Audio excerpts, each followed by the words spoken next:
Check me out now. Return of the smooth operator. Shotty on repeat. I say sleep later. This another favor. Consider me your neighbor. Lost a lot of fam in pursuit of the paper. She gon' catch the vapors when we slide by. The way I speak my mind, it's like I peak my prime, but I ain't close. I cruise through the night air. Fantasy a dream. Real world is a nightmare. Like Claire battling the brainless. Learn to live shameless. Talk about me a lie, but claim that I'm nameless. You aimless. So I'm a style on them. They washed up. It's a rap. Throw the towel on them. Gaining miles on them. Otakus for the win. Tacos, it depend on the mood that I'm in. Like Finn when it's time for adventure. This some new blue. Get ready to enter my mind for a few. Come and take a ride with the crew. I'ma show you how to recoup days lost when you vibe with the blue. Come vibe with the blue. Yeah. About time to regroup. Fly, got my eyes on the view. Never hear lies, only truth. Realize why they vibe with the blue. Vibe with the blue. Vibe with the blue. Vibe with the blue. Vibe with the blue. Vibe with the blue. Vibe with the blue. Vibe with the blue. Vibe with the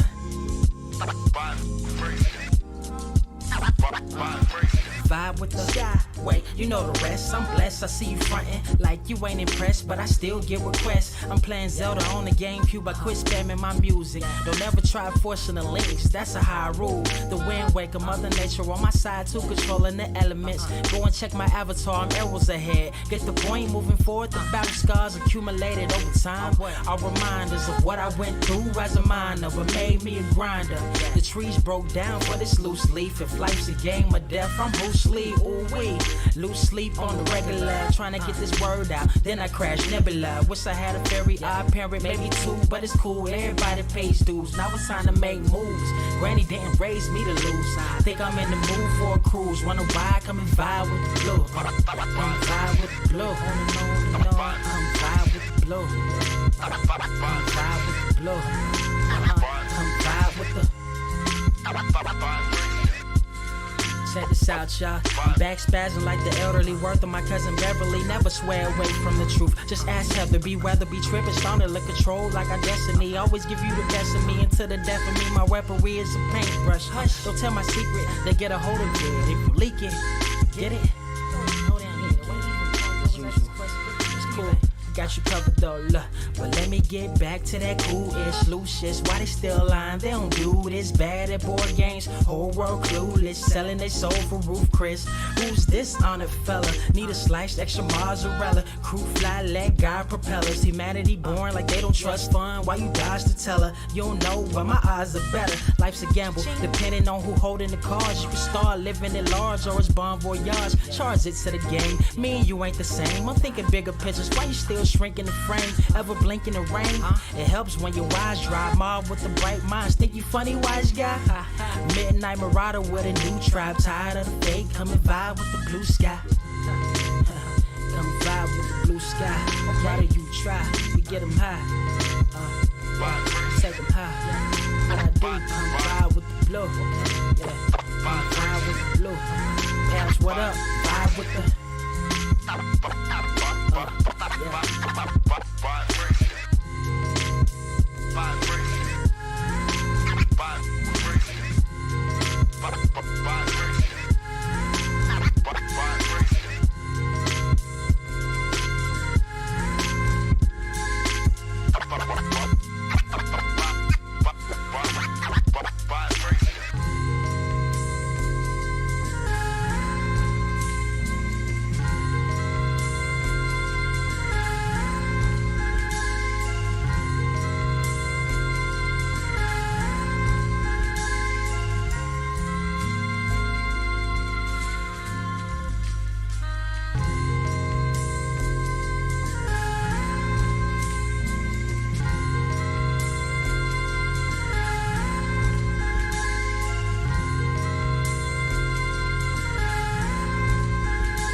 Wise grass only greener when it's fertilized. Gave them truth in these songs, they prefer to lies. Destiny beautiful, adrift in her purple eyes. You can't see me, you Stevie. Wondering how I reach more evolutions than Evie and make it look easy. Dream on, yeah. Dream on, dream weaver.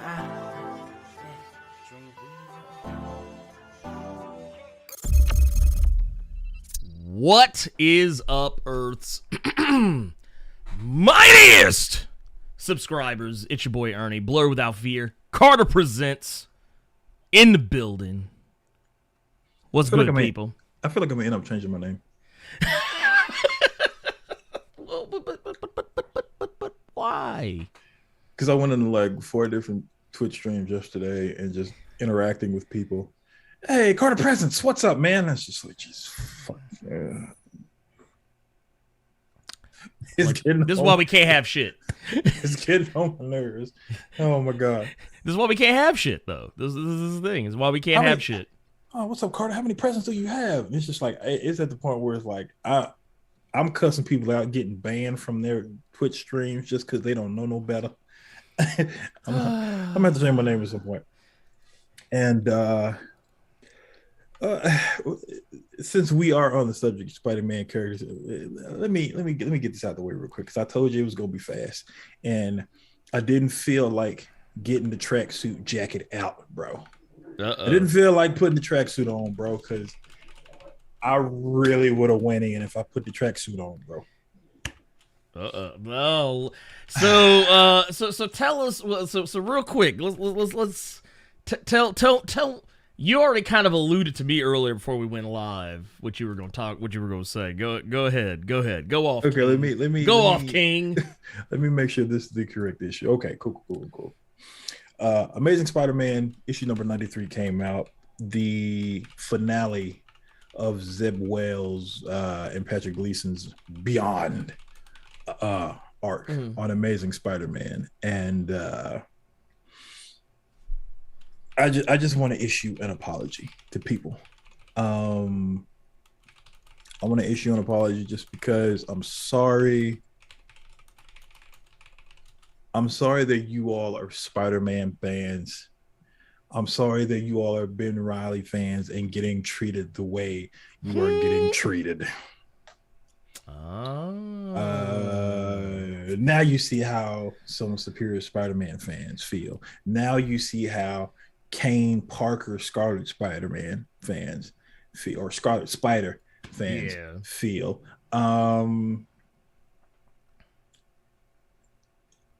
Ernie, I'm gonna say a word that you don't like.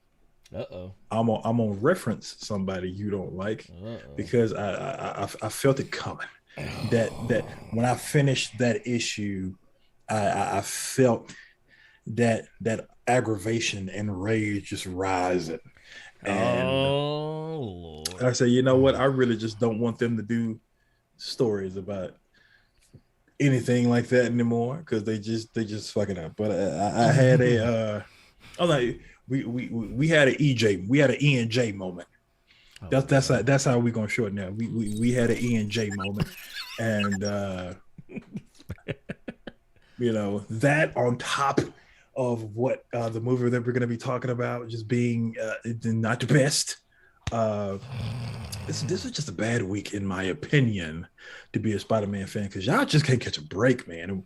Because nope. You say you didn't finish it. Long story short, spoiler alerts for Amazing Spider-Man number 93. If you haven't been keeping up, we have Ben Reilly working with Lex Luthor, or I got to remember, this is Marvel. We have a female version of Lex Luthor, pink hair. Was it Maxine Danger? That's what she's supposed. She's supposed to be Lex Luthor. Stop it. Yeah. With or you know what? We'll call her Lena Luthor. There you go. She Lena Luthor. Okay.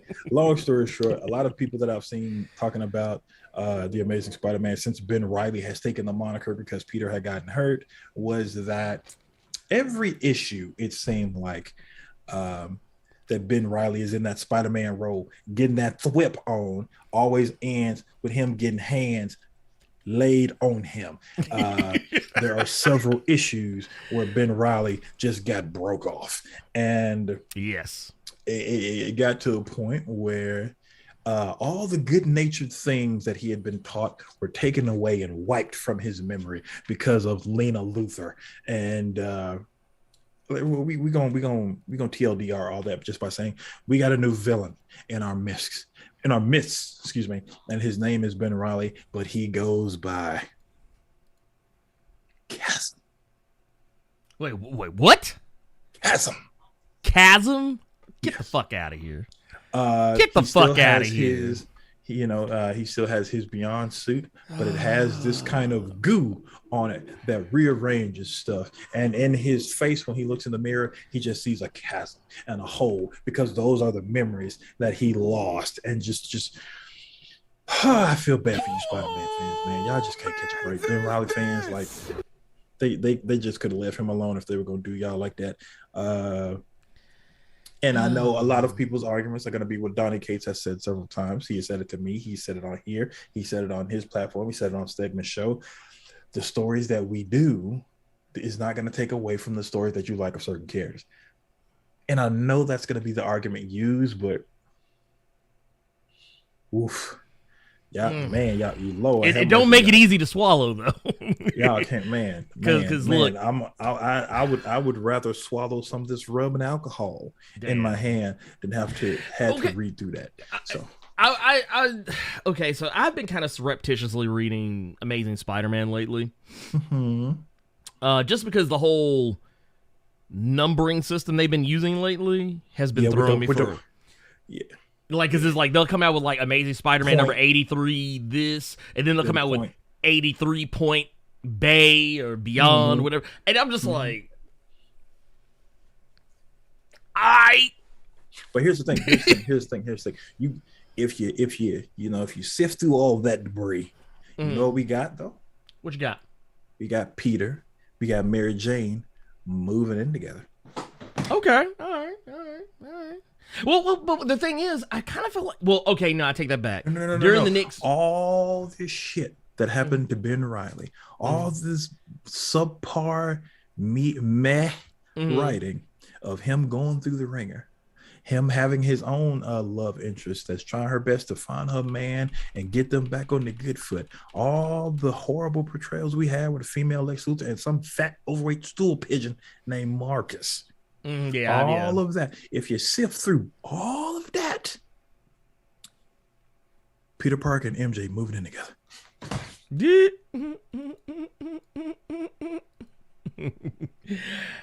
I mean, that part I'm not surprised by, just because that's a thing.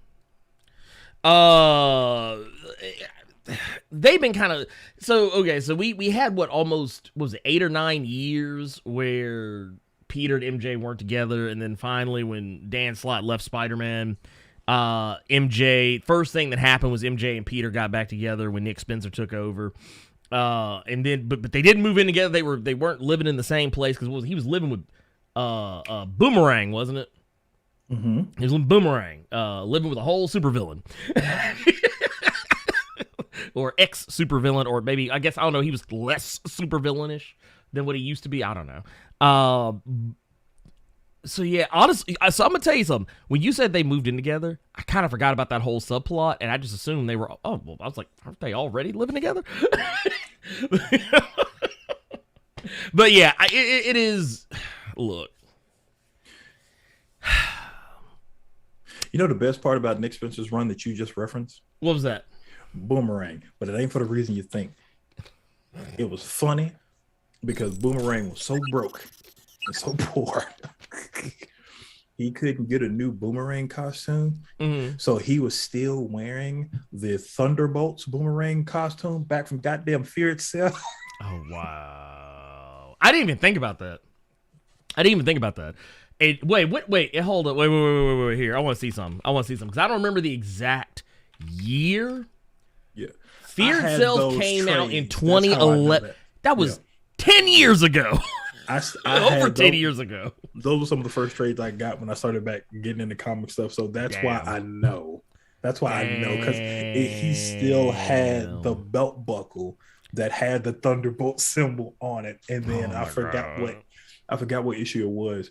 But Luke Cage showed up, beat the snot out of him, and was like, "No, you don't get to wear this no more." But again, I say all that to say, Spider-Man fans, Ben Reilly fans, I am sorry. Y'all don't deserve what's happening to you. Look, y'all deserved better. Yeah, y'all really do. You really do. Speaking of deserving better. Ooh, shit, that was loud and in my ear. Let's go ahead and reveal our winner for the copy. I meant to, honestly, I want to apologize to everybody. I've kind of been on the struggle bus this week and the previous week as well. Some of you may know, I discovered about a couple of days ago, I didn't post the YouTube channel member exclusive content, top 5 comics of the week. I posted it, but I didn't put it in the playlist for y'all to more easily find. I've completely forgot to do that shit. And then, not only did I forget to do that shit, I just assumed that I did it for patrons. I completely forgot to post last week's top 5 comics of the week for patrons, so I literally had just done it. Like, shortly before the show started. So, I apologize. I've been... Your boy been, he been out here. But let's see. So let's go ahead and put this out here. I have already picked our winner. For those who don't know, I told y'all to comment once the video was over, once Blur Cave for last week was over. Drop a comment, put Boss Monster in there. Though I decided, you know what, fuck it, I'll just do it. Period. So basically, what we're gonna do is we're gonna be giving away this copy right here of Boss Monster. One of the actually, I wanna look this up because I wanna see what it's ranked on Board Game Geek. With how easy that game is to get into, like, I feel like it has to be ranked high. Oh, dude, it's okay. So I will say this: it's actually not ranked as high as I thought it would be. But here's the rub. Here's the rub. This game came out in 2013. Shit, really? Yeah, this game came out in 2013. A lot of board games, and I mean fire board games have come out since then. This is still a fire one as well. But, like, I will put it to you like this, and this is going to sound like a backhanded compliment. It is totally not. Mm-hmm. To give you an idea of how this works, this game is ranked, what is it? What's the number on it? 2,143. Now, that I've said that, the top 2,000, most of them are games that I own. You own fucking everything, really. Yeah, just about. But I mean, that top 2,000, it contains shit like was it Disney Villainous, which I never thought it would be a game I'd be into. Disney Villainous is a fire ass game. Also good, easy game to teach. Not as easy as this one, but very easy to teach. What was the Big Trouble in Little Chinatown game? I didn't know that was a thing. Don't you have the fucking? I swear to God, you showed me you had the Bloodborne and never played it. Yeah, Bloodborne. It is, matter of fact, where my finger is right now. That's where it is on my shelf up there. I got Bloodborne with all the expansions. I have Dark Souls right here. Yep, the Dark Souls board game. And whenever they release, because I know they will, because it seems like it would be silly for them not to. Whenever they release the Elden Ring board game, I will likely get that as well. But no, games like Dice Throne, Cosmic Encounter, Tiny Epic Dungeons, those are all like fantastic games. So when I say it's in the top 2,000, so forth, it's actually not a bad thing. That's actually pretty good, because there are some. I don't think people realize how many board games exist in the world, but very few of them can be at the top. But this game is one of the best games I've ever played. But that said, without any further ado, we are going to be giving this little bad boy away to Gilla V. I don't know if you're in here right now. Gilla V, if you're in here, basically, this is what I'm going to tell you to do. I think I can actually reach out to you, but it might be easier for you to reach out to me. Hit me up, go to the back end of my channel, go to the About section, hit to email me, and shoot me a line. I will get you the information. I'll get your information and get this to you. So yeah, Gilla V. Matter of fact, here let's can we get a round of applause, everybody? Put your hands up. No, we cannot get a round of applause because even though we have John Battle at Blerd Club Silver for 12 months, he says, "Great day, Blerd and Carter President." You ain't getting no applause from me. Look, man, leave alone, man. You know what? You know what happened? You know what happened? Autocorrect. Autocorrect be fucking motherfuckers up. Autocorrect be coming from motherfuckers' throats. Autocorrect is my greatest nemesis. Joel C with the 499 super chat says Ben Riley getting them hands laid on. He quotes like Carter. Dude, every issue. He got broke off by Morbius, oddly enough. Then Morbius got I broke think off. he did. No, but he then did. He got whooped by Misty Knight. Mm-hmm. Morbius ended up getting hands laid on him by Misty Knight and Colleen Wing. Mm-hmm. And then later Monica Rambeau. oh, I'm happy you said that. Another plot thread never got tied up at all. Oh, we're talking about what the fuck was Misty Knight doing? Not Misty Knight, but Monica Rambeau doing the whole time? Yeah, both of them. Never got tied up in this story. Don't get again, Ben Riley fans, Spider-Man fans. I'm sorry that Zeb Wells did y'all like that. And apparently this is the person who's going to start the new #1 of Amazing Spider-Man. So he's gonna keep writing it. So y'all better find something else to read. Y'all better. Well, and here's the messed up part. It's not that Zeb Wells is a bad writer. He's not a bad writer. Hellions. He wrote Hellions.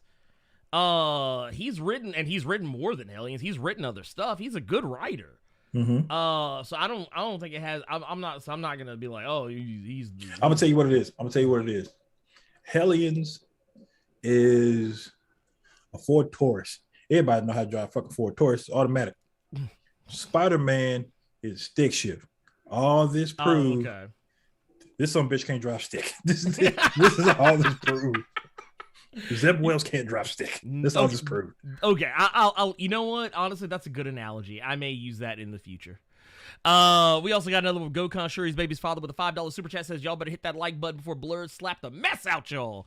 Look, I'm gonna have to snatch y'all up like Moon Knight did that monster. That was the funniest. Nah, get your head back over here. Also, did you? Yeah, we'll talk about it. We'll talk about it later. But did you catch the kitchen sink reference? The first thing that came flying out that bathroom was the kitchen sink. Oh, okay, I got you. We got the homie Sammy Wiltshire. Hey, with $20.99 super chat says, I like that. You try to make a Spider-Man $20.99 reference, man. I'm here for it. But he says, oh, no wonder today has been strange. Carter has that fresh fade. Much love to you all. But here's a question for me today. Who took the bigger L, Will Smith or Ezra Miller? Without question. That's how you answer that question. Number 2, thank you. I saw several people talking about the cut. Yeah, looking chopped up. For $50, this shit better been fire. This ain't even what I wanted, but it was. Oh, goddamn. Oh, no, it's just normally when I guess because with us being from Memphis, when you ask for a fade, they get rid of everything. I have to specifically tell people that when I say a fade, I want this shit gone too. But we just kept it up there. So I say, you know what? He's like, all right, fuck it. He's like, fuck it, we're just gonna roll with it. Look, let me tell you something. As far as can I be real with you, Carter? And can I, by proxy, can I be real with y'all? Please. I'm so sick and tired of this Will Smith, Chris Rock controversy because, for one, everybody too many people are talking about it. I was done the day after. Dude, I was done the day fucking of because my wife went to bed and because she went to bed a little early that night. Yeah. She shot up out the bed and came to run and tell me what happened. And because she was surprised, it was more surprise from her. And my response then was, all right. And then everybody started talking about it. It became mainstream news. People who don't normally talk about even movies started talking about it. Like I've seen, and I'm not going to name names, I've seen people in our corner of YouTube talking about it. And I'm like, what the fuck are y'all talking about for? Is this the meta now? Like, it just like, it's like, look, hell, there was a tech channel that I watch sometimes that reviews, that reviews like graphics cards and sticks of RAM and computers and whatnot and what have you. Even they ass was talking about it. I was like, bro, why are we I was like, why is this such a big deal? That's why I was hoping that we didn't reference it, because I'm like, I'm happy we're on the weekend because this shit will have passed. It's when not important. I saw someone make it to where as soon as he caught the slap, the Everybody Hates Chris credits came on. Oh yeah, I was done right there. I said, oh yeah, dude, the JR Cool. jut, the JR jut Cool. did me in because I don't know if I sent that to you, but like it was one where someone put Jim Ross commentary over it. And like, so when the slap, he was like, "But God, yeah, he's broken in half." And I was like, yeah, the slap wasn't even that hard. Hell, I saw somebody edit it to where it looked like he super kicked him. Like they took the hand where he slapped him and put it on his thigh to simulate the thigh slap when people do the super kick. Yeah, I was like, bro, I saw is 3. too much. Let me take it back. I saw 3. The Everybody Hates Chris one. I was done. Somebody took Will Smith's hand. You know how people make the memes out of Yu-Gi-Oh cards? Mm-hmm. They made it seem like that right arm was the Exodia. Wow. Oh, I did see somebody replace the one where Batman slapping Robin. Mm-hmm. Someone did that one. I did see that. They were like, one. "Oh, we could retire the Batman slaps Robin meme and put it with this," and I was just like, Yeah, like, I honestly, saw that one, and somebody said that the reason, what did they say? Oh, basically that the reason Chris Rock got slapped like that is because he was maidenless. I'm done with y'all. Yeah, they said he was maidenless, and I'm like, okay, I'm done now. I was like, I'm done now. I had to stop playing Elden Ring, but Look, and here's the thing I want y'all to understand. The only reason people were talking about this is, for one, it was Will Smith.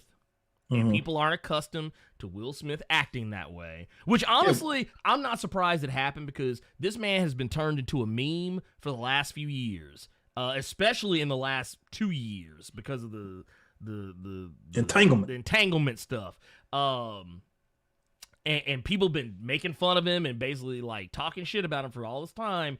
And yeah, I'm not saying that had anything to do with it or not, but the other reason I think people are talking about this too is because it was 2 black men on live national television acting a whole fool in front of white folks. It wasn't. Well, I mean, I won't say 2, but I mean, like, but I'm saying it's a situation that involved 2 black men where one of them was acting a whole fool. Like, basically, this is like, remember when Kanye interrupted Taylor Swift at the MTV, what was it, the Music Awards or whatever the fuck?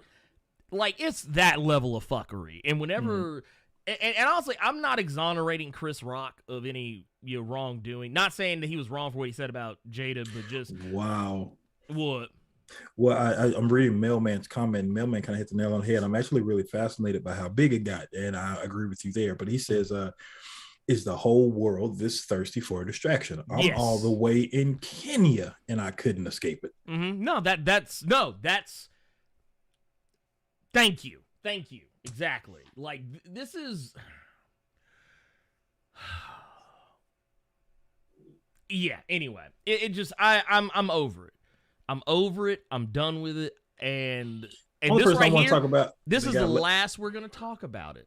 Please. Yeah, this is the last we're going to talk about it, because honestly, I'm going to tell you, and just to answer the question, I do believe Will took the bigger L, because even though Ezra Miller threatened to kill people, he literally threatened lives, got arrested, the dude still got out on $500 bail, and he's white. And people don't even like talking about the fact that he choked a woman. So here's the thing with that. Yeah.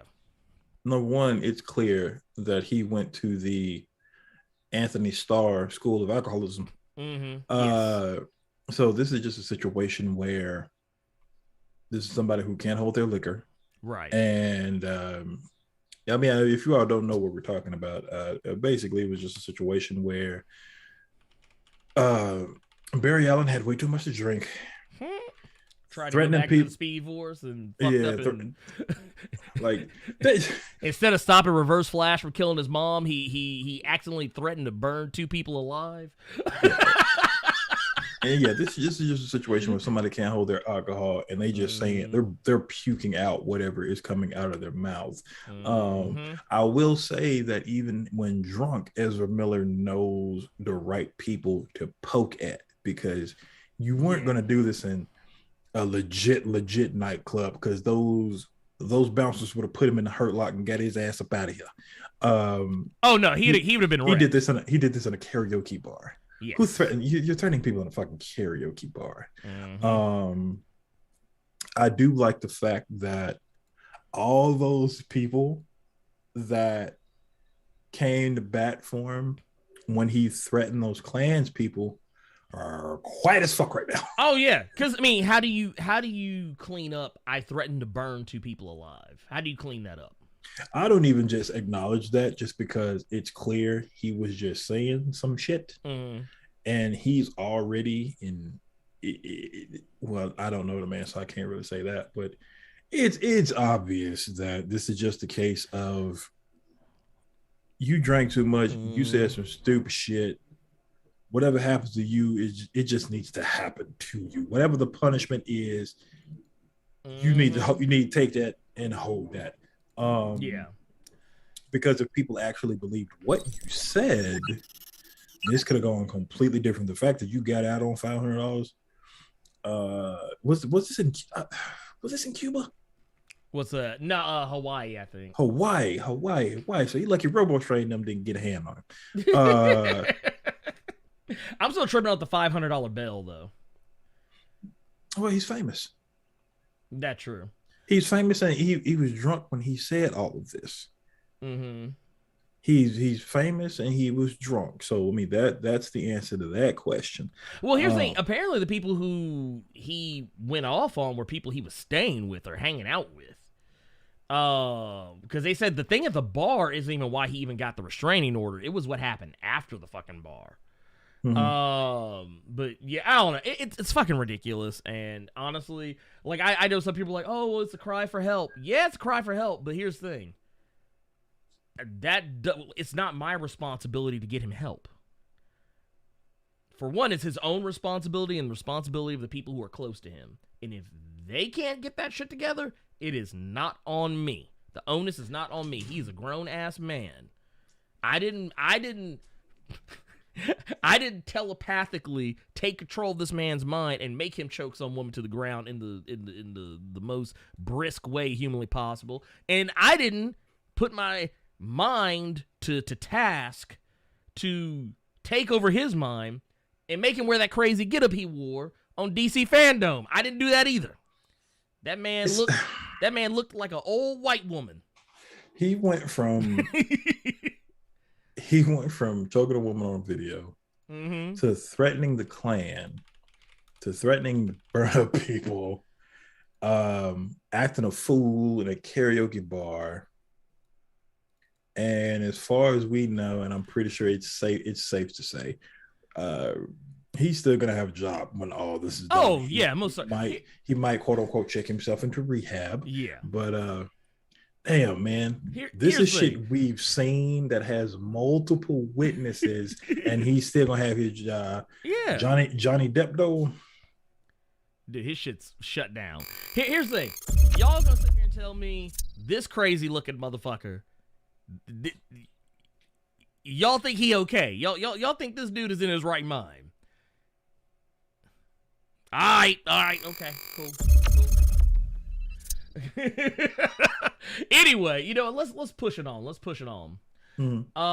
Let's push it on to let's get you know what, I want to talk about Moon Knight, but let's get Morbius out of the way, because I feel like we can.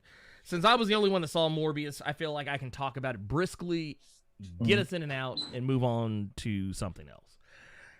And I know that since I've already said that probably kind of tells y'all what I think about it. So, real quick, Morbius. This is Sony's vampire movie, The Living Vampire. I've heard all the jokes. I've seen all the memes. We got to set it up right, though. Yes. At one point, we saw the trailer for this, and we were fucking excited to go see this. Yeah, movie. I was. And here's the thing. Even after hearing all the negative reviews about the movie, I was excited. Mm-hmm. I was still excited. I was like, I still had high hopes. I went into the movie. I went to go see it Thursday afternoon. Had a senior moment. This also makes this even more funny. Had a senior moment. And went to the wrong movie theater.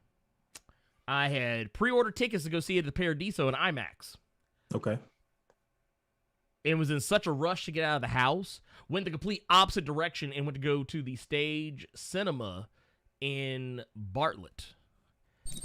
And those two theaters could not be any further apart from each other if they tried. And when I got there, I was sitting there. I was like, "Wait, why is?" I put my booking number in for the tickets. I used my car. I was like, "Why is it not telling me my shit's not working?" And then, boom, I realized, oh, I'm at the wrong fucking theater. So rather than just deal with that nonsense, I just like, all right, well, let me do the refund thing, and then I'll just get a ticket here. And that's the story from there. Yeah. But how many people were in your theater when you went to it wasn't packed, but it wasn't empty either. Like it was like a little over half capacity. Over half capacity. Though I did see the memes about where like there was only one or two people in the theater watching it. But yeah, here's the thing. The story is simple enough to sum up. Dr. Michael Morbius, who is played by Jared Leto, basically he has the rare blood condition where basically the guy he's immunocompromised. Is the best way to put it. He can be easily hurt. He has to walk around on crutches. If he falls down, if somebody hits him, if he gets hit by a car, he falls off his bed. Whatever the case, he could injure himself in such a way that he could possibly die because of the way his blood doesn't coagulate. So there's that. And of course, just like in the comics, though they do this slightly differently with the characters involved in the process of this, in the comics, it was his best friend, Emil Nikos, who helped him devise this. However, Emil Nikos is not in the movie. Though, yes and no. Technically, he is. Actor Jared Harris is actually playing a character by the name of Dr. Emil Nicholas. Though the two characters are not. The two characters are not the same. And honestly, I'm gonna be brutally honest here. Jared Harris is wasted in this movie. He is wasted. He is not used well at all. Matter of fact, this scene that I'm showing you right here is not even in the movie. The scene where Jared Harris and Jared Leto are having a conversation about Morbius being a vampire and what kind of hero is he going to become. This scene, not in the movie. Not at all. Not even a crumb. Matter of fact, this isn't a spoiler. Emil never sees Morbius again, at least not as a vampire. Like, he doesn't know about the whole vampire thing until the movie's damn near over. I heard that the Michael Keaton scene that was in all those first trailers isn't even in the movie. Tell you what, part of it it's a completely different scene. Yeah, it's a part of that scene is in the movie, in the post credits. And we'll talk about those here in a minute too. But basically, they said he left the Expanse for this, dude. Right, bruh. They did my dude dirty. Dude, they did my dude dirty. Dude, I'm gonna tell you right now, if Drummer were here, she'd be hollering. She'd be hollering over this shit. TJ Tennant just asked the question I was gonna ask. So Tyrese is the star of the movie, huh? Okay, so here's the other funny thing. So Baby Boy was waist deep in that Marvel movie, huh? No, actually, He wasn't. Tyrese, who plays Simon Stroud, he is barely in the movie. As a matter of fact, there's another guy by the name of Al Madrigal who plays Adrian Rodriguez. This guy is in the movie a little bit more than... actually, no. That's a lie. I'm not going to speak out of turn here. Al Madrigal plays Tyrese's partner. This dude has more to say than Tyrese does. Tyrese honestly just came in and picked up a check. That is literally what happened in this movie. But once again, we're I want to get back to what's happening. Yeah, please. So of course he goes through the process of using vampire bat DNA to mix with his own blood to create a formula that can cure him of his blood disease. And the twist here is that instead of like where the comics, Martine Bancroft is not involved in this, Adria Arjona, her character, once again, Martine Bancroft, who's the love interest of Morbius, she is the one who helps him. She's actually okay in this movie. She doesn't, I mean, but the thing is, she's not given enough to do to be egregiously good or to be incredibly good or be egregiously bad. So honestly, she's kind of a blank slate. She's okay. They do something with her character that I'll talk about here in a minute that I saw coming a mile away. That's what I'll say. Now, just because I know who she is in the comics. Now, Morbius, of course, he makes the formula. It works. He becomes the living vampire as we know him. But who is his bad guy? You might ask. Well, his bad guy is Matt Smith. This isn't a spoiler. It's obvious in the trailers that he is the bad guy. The difference is which bad guy he's playing. Apparently, there was an article that came out that actually kind of poked at this. But apparently, Matt Smith, who plays his villain, he plays a character by the name of Milo Lucian. He actually put out a thing saying that he had no clue who his character actually was. That was a red flag to me when I read that article. Because basically that lets me know that they didn't tell him who his character was. They didn't give him any idea. Because, I think, Carter, I don't know if you remember or not, but because this was so long ago. We talked about this when we watched the trailer, and we saw that Matt Smith was in the movie, and we were like, ooh, I wonder who he's playing. Morbius doesn't have that many villains, so it could only be like a handful of people. And one of the first people that I thought that he was playing... was the character Losias Crown. Is who I thought he was playing. Those don't know I'm talking about. A guy who is one of the people, if I'm not mistaken, I believe Morbius turned him. They got in a fight. Him and Morbius duked it out. Morbius pretty much killed him, drained him dry. The guy came back as a vampire. That's kind of par for the course with Morbius, with some of his major villains. The other character, which also under very similar circumstances, was it Vic Slaughter, another character I thought this could potentially be when it came to who this person could possibly be. And honestly, it's kind of a mixture of the two. Though, honestly, I think it's closer to this. I think he's closer to this character, Vic Slaughter, just based on the fact, like, the bounty hunter shit is not used. But Milo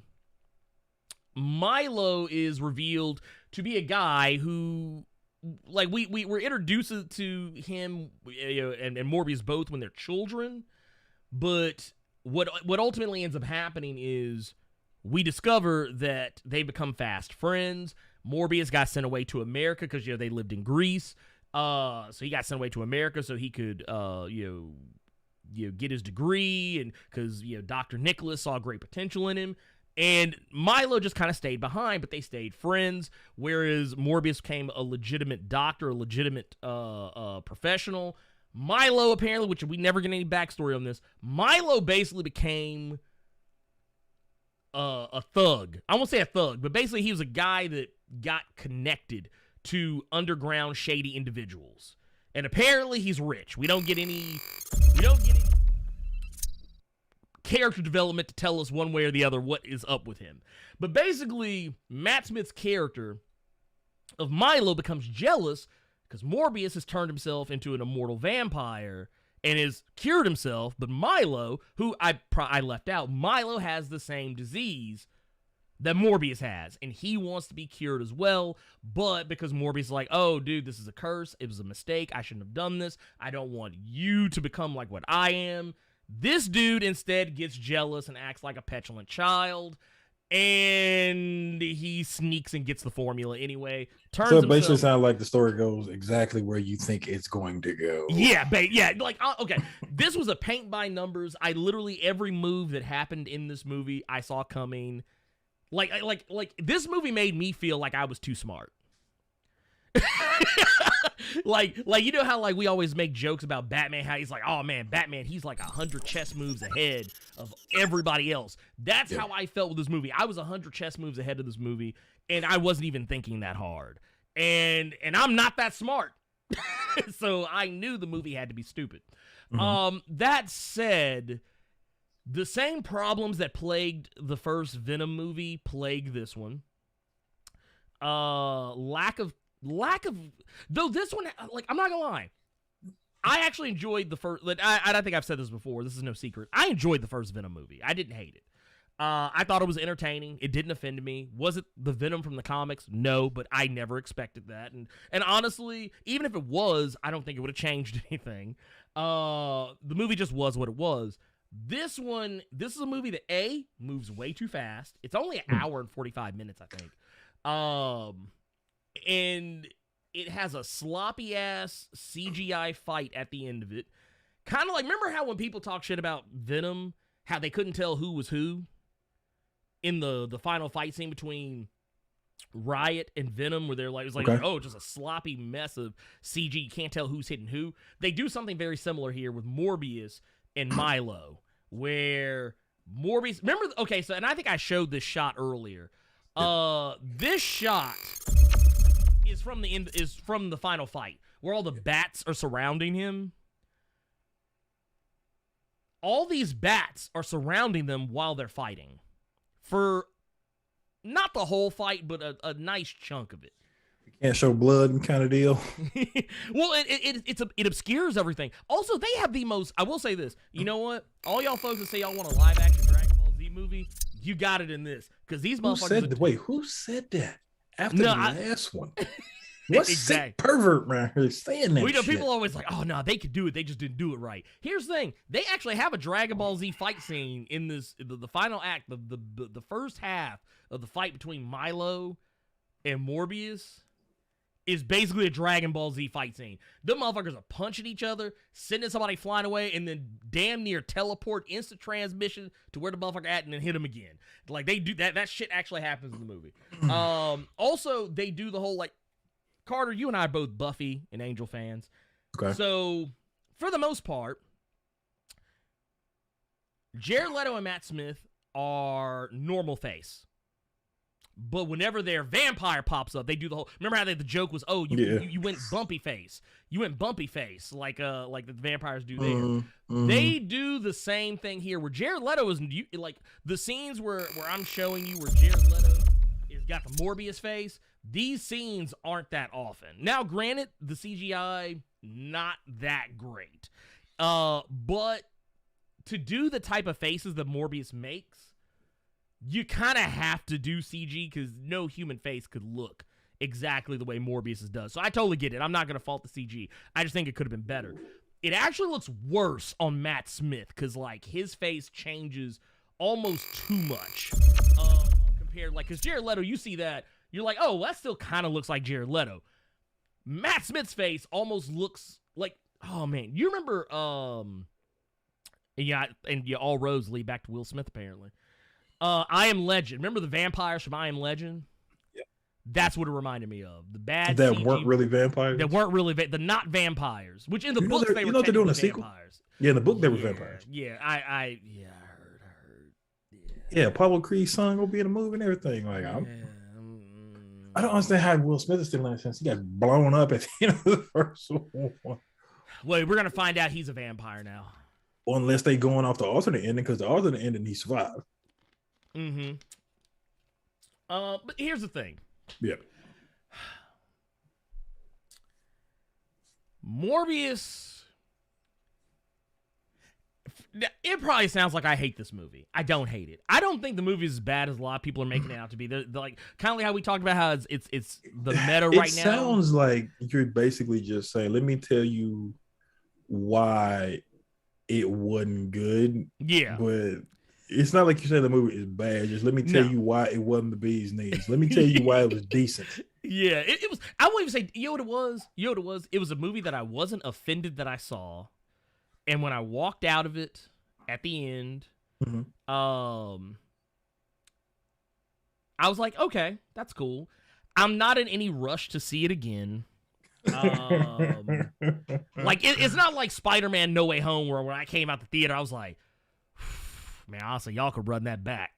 You know, it ain't like Avengers. Like I remember the first time I saw Avengers, when Avengers was over, I literally yelled up to the projections. I was like, yeah, y'all go ahead and start that over. Like, it ain't like that, you know. It's not even, you know what it is? It reminds me of superhero movies before and during the early days of the MCU. Which isn't a compliment. It's not a compliment, but it's... but when you brought up Buffy and Angel... I knew it. That's when I'm like, okay, so he's basically just saying this is like this is a late night WB movie. This is if that 1 week WB don't want to show Not Another Teen movie for the umpteenth time, they just show you Morbius. Yeah. Well, the thing is, and it's a bloodless movie. I mean, there is blood in the movie, but it's very few and far between. It's more the effect of blood that happens in the movie. Which, I mean, it's whatever. I get it why they went the certain directions they went with it. I can't harp on those too much. But the thing that got me, and this is where because I want to move on to Moon Knight. I'll talk about the spoiler stuff. And spoilers, I'm going to tell you right now, spoilers for Morbius, if you still want to go see it, and you haven't done so yet. The thing with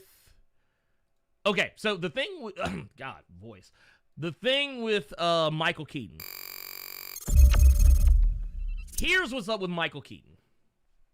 Michael Keaton's character shows up in the first post-credit scene, and what's happening is you can tell this is directly at the end of Spider-Man No Way Home.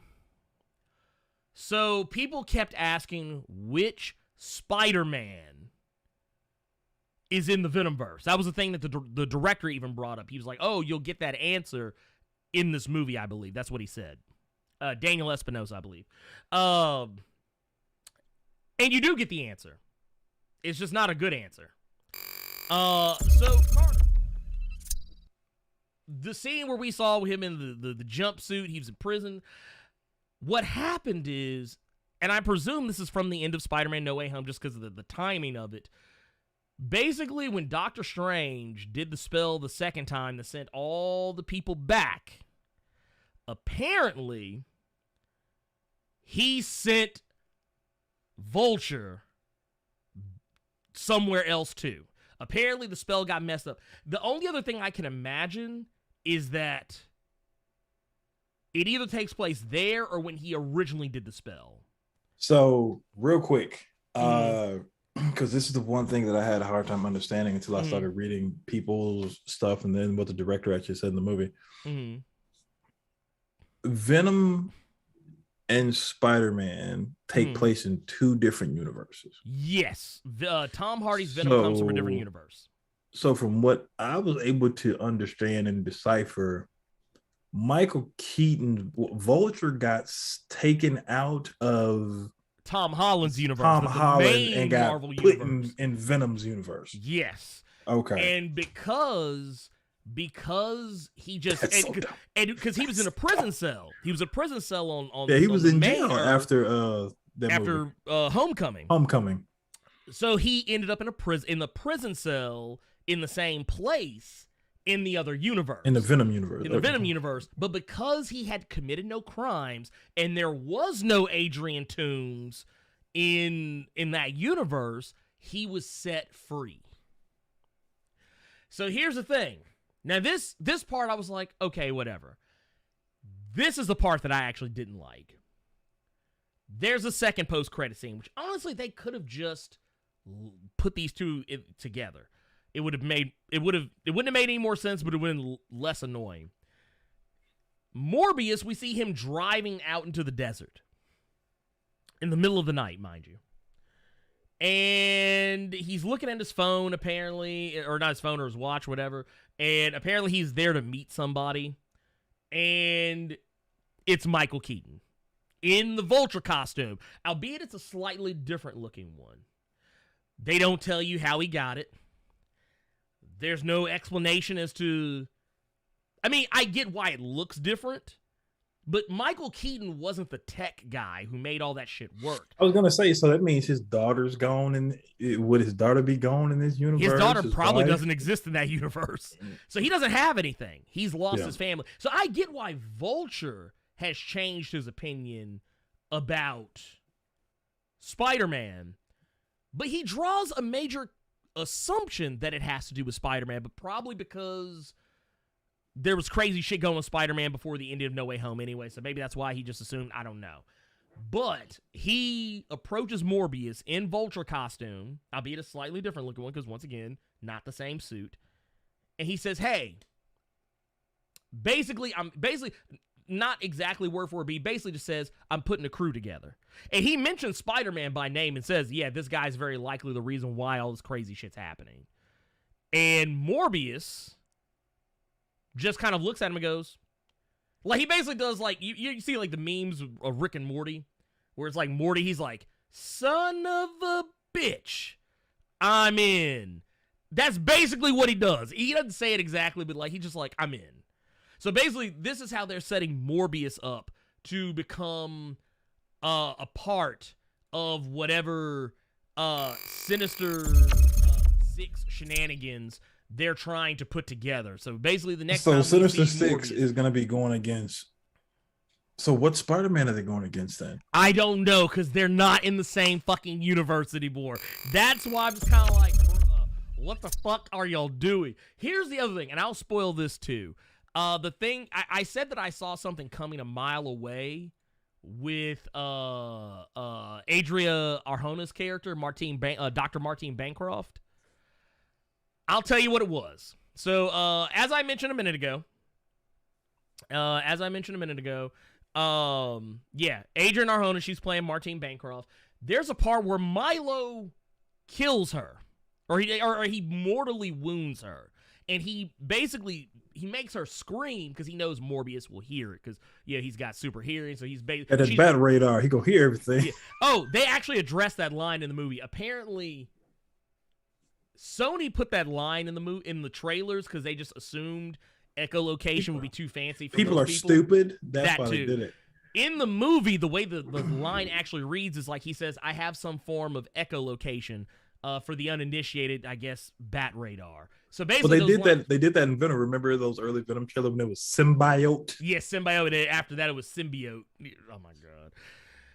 Anyway, Martine basically is dying, and she like, because the whole rub of the movie is that Morbius doesn't want to drink human blood.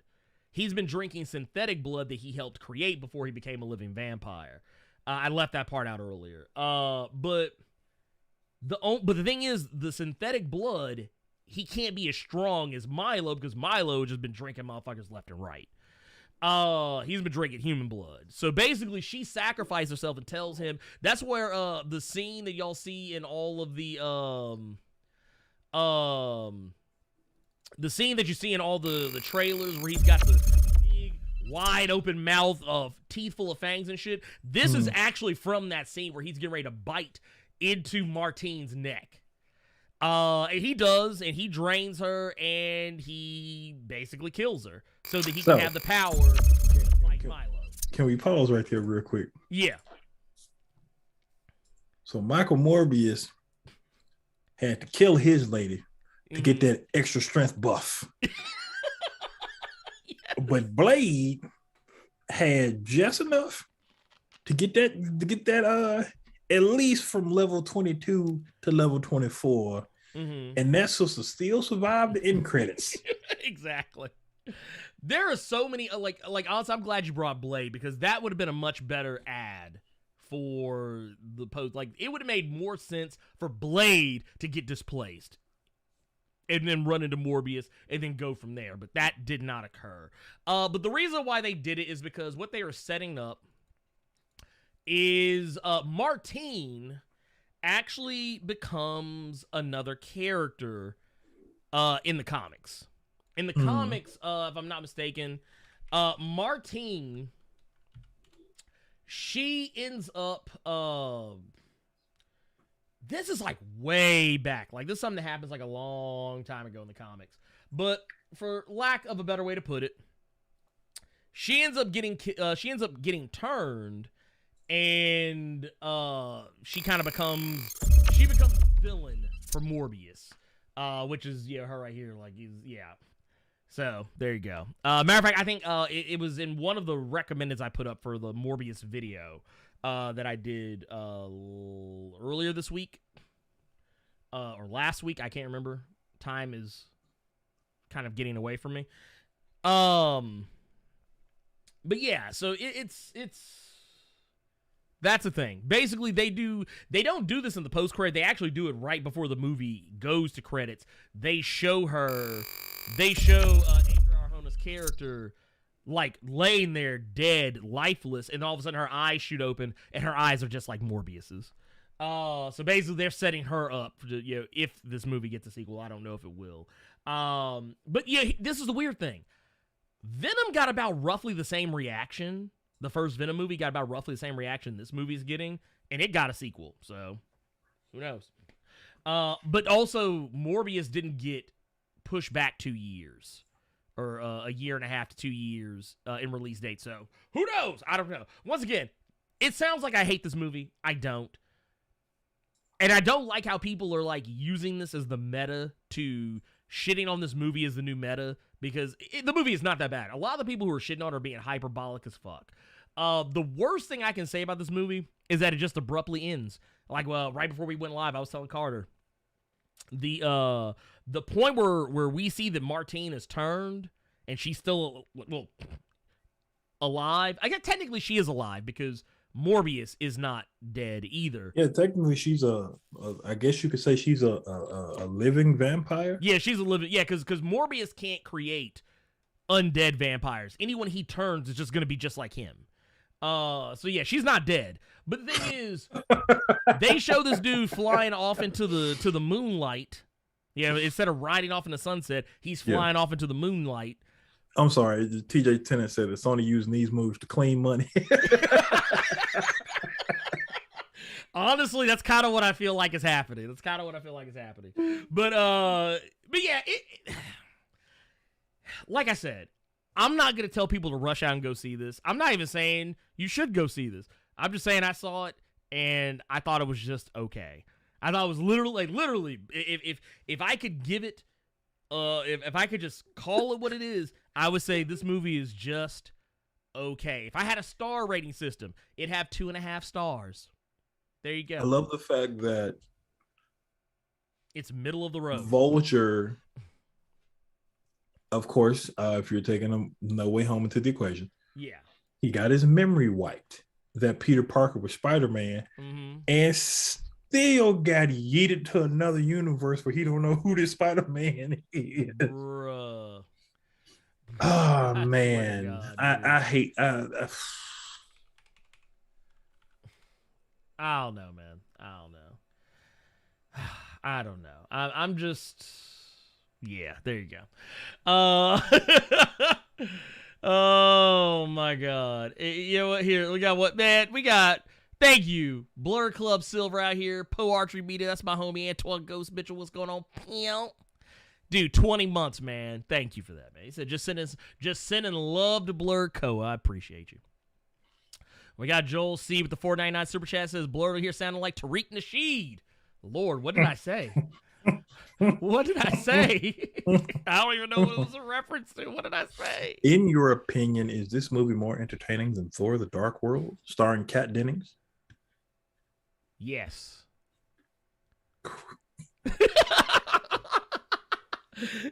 You mean box office masterpiece Thor: The Dark World? I mean, I can't say anything, dude. I watched Nick and Nora's Infinite Playlist last night unironically. I don't know, okay, man. let me be. I don't know, man. What did we say last week? What was one of the movies we talked about last week that was like one of our favorite movies? Demolition Man. Okay. Demolition Man is not a well-made film. Watch your mouth. First off. No. First off. Here's the thing. I love that movie. But let's be real. That movie didn't get its flowers when it originally came out. That movie was critically panned, and I think it bombed at the box office. First of all, Sandra Bullock versus you got Sandra Bullock in the movie. First of all, you got Taco Bell in the movie, right? You got that one fat dude that was in Home Alone. I can never remember his name. I just remember he was in Home Alone. Mm. And then you got Rambo, First Blood versus Nino Brown. Shut your mouth. Mm. Demolition Man is before a Chris Masters masterpiece. This was the masterpiece. Damn. Well, you know what? I take that back. I'm not going to let you besmirch Demolition Man. Well, no. I will say this. It didn't. What's the best way to put this? This movie had a budget of 45. It has a projected budget of anywhere between 45 to 77 million dollars. That movie didn't look that expensive. Exactly. I just got through talking about how much I love that movie. But no, apparently when the movie debuted, it actually debuted at number 1 and it grossed $58 million. By the end of its box office run, it was 159 million worldwide. That's technically not good. Because basically what they did is they made their budget back with a little on top. That's not considered successful. But I'm trying to keep my fists from coming through your monitor and deluminating you. Oh my god! Well, no, here's the thing. I almost want to mush you in the face with a rat burger. Oh god! I forgot about the rat burgers. But no, here's the thing. I'm not saying the movie's bad. I love the movie. I think it's a great movie. Some of my favorite quotes come out of that movie. Well, was it Wesley Snipes? Was it fireman figured it out? Police figured it out. Postman figured it out. But the goddamn bus driver just wouldn't listen. Look, I love how that movie starts off because you look at it and you just like, motherfucker, why would you even think to go down? Yeah. It's like, dude, what the fuck were you doing? Huh? Are you crazy? Look, that bus driver wanted y'all to die. He was like, nah, I'm killing everybody. Look, that remind me of like some house Negro shit. Look, Master Johnson, they ran. That's basically what the bus driver did. He just drove him out there and said, look, Simon Phoenix, they out here. Then they killed him too. Ernie and Carter, being deep here, is the curse Michael Morbius is carrying involving sucking victims to transport blood, DNA, and consciousnesses of past vampires into them, sacrificing their victims. It's too early in the morning for that question. Wait, huh? I don't even understand it. Bill been drinking this rubbing alcohol for asking a question like that. I like honestly, I kind of feel like we're looking a little too deep into it. I feel like we're going to the bottom of the ocean on this one. But I mean, you're correct. It wasn't the best movie, but you and I both like it. But here's one example because I see somebody brought up Blade Runner. He said Blade Runner flopped and was critically hated, and now it's in the Criterion collection. Yeah, you could say the same for the sequel. I ain't seen not one motherfucker that liked Blade Runner 2049. I love that movie. Here's the one. I only have one criticism of Blade Runner 2049. I think that movie's kind of long. Oh yeah, I'll give you that. And there's long periods where I feel like, because he did this with Dune, the same director. Mm-hmm. I feel like there's moments where he spends too long on one shot. Yeah. Like an establishing shot. Oh, yeah. I'll give you that. I'll give you that. But the original Blade Runner did the same thing. The original Blade Runner. I want to make that clear. I'm not saying that because the original Blade Runner did too. I just feel like if Blade Runner 2049 didn't exist, I would still be okay. Like if it was never made, never came out, it'd be fine. Yeah. But it did, and I've seen it, and I'm not mad that I saw it. I actually enjoyed it. It just Here you and I are in the same boat. Mm-hmm. Never seen the original Blade Runner. Okay. I've seen 2049. I absolutely love that fucking movie because I know the original Blade Runner had 15 different versions that came out. And honestly, don't nobody know what the fuck is going on in that damn movie. Harrison Ford don't know. Ridley Scott don't know. Don't nobody in that movie know what the fuck was happening. And Rutger Hauer, his ass is long gone. And he don't know. He in heaven with all the infinite knowledge of the world. He still don't know what the fuck was supposed to be going on in that movie. So anyone who ever tries to tell me that this is what Blade Runner means, get the fuck out of my face. You don't know either. Because the directors and the folks in it don't know. And if they don't know, yo ass don't know. Just putting that out there. But anyway, we got another one. We got extra with a 1999 in a super chat. Says peace and blessings, Blerd Code. Just dropping a little love offering into the collection play. Gotta catch the cave later. Get the motherfucking likes up. We appreciate you, Pimp. Thank you for that. We also got another one from Gabriel the Dark Knight with the 1999 in the super chat. Says always show support to Blerd Carter. He could have combined both of y'all with that one song when he saw both names. He just chose not to. Yeah, pretty much. He's always showing support to Blerd Carter. We appreciate you, Pimp. We also got one for Ibrahim Robinson with the $5 super chat. Says between Dave Chappelle and Chris Rock, I think it's open season on black comedians. No, because ain't nobody putting hands on Dave Chappelle. Well, I was gonna say, for one, no one's putting hands on Dave Chappelle. Also, two, a lot of Dave's problems are self-inflicted. Because I don't know if no one's talking about this. Dave Chappelle basically shut down a housing project that was being put into works to give affordable housing to people. Yeah, I heard about it. I don't know enough about it to speak on it. But I know plenty because he went to a town hall and basically shit on people who weren't as rich as he was. And he acted very elite about it. Like just the way he talked about it, you know how Dave makes fun of white people, the voice he uses to make fun of white people, it's the same voice most people use to make fun of white people. But he was talking in that tone. But he was not joking, he was being serious. Honestly, I don't give a fuck about Dave Chappelle anymore these days. It just is one of those things. I've just come to accept that you shouldn't get to know the people who entertain you. There you go. I've just a part of my life I've accepted. Ibrahim Robinson also with the $2 super chat says, "Don't tell me they gave Mobius sickle cell." Well, I mean, I don't think his disease was never named in the comics. It was always referred to as a rare blood disease. That's all they ever said. Messiah Nix with $2 super chat says, "My thing is, how do you waste Matt Smith?" Yeah, okay, so Matt Smith, honestly, there's a part in the movie where this dude is basically doing the, I'm the supervillain and I have superpowers dance. It was weird. Though I will say this, I now know why I never liked him as Doctor Who. Because he has a face that just, he looks like a bad guy. Look at this motherfucker. He does not look like a hero. This dude looks like a straight-up villain. He looks like he is ready to stab you in the back right now. But yeah, neither here nor there. Let's see. We got another one here. Another $2 super chat from Ibrahim Robinson says, "Morbius got a case of blood light." Lord, y'all hate shit.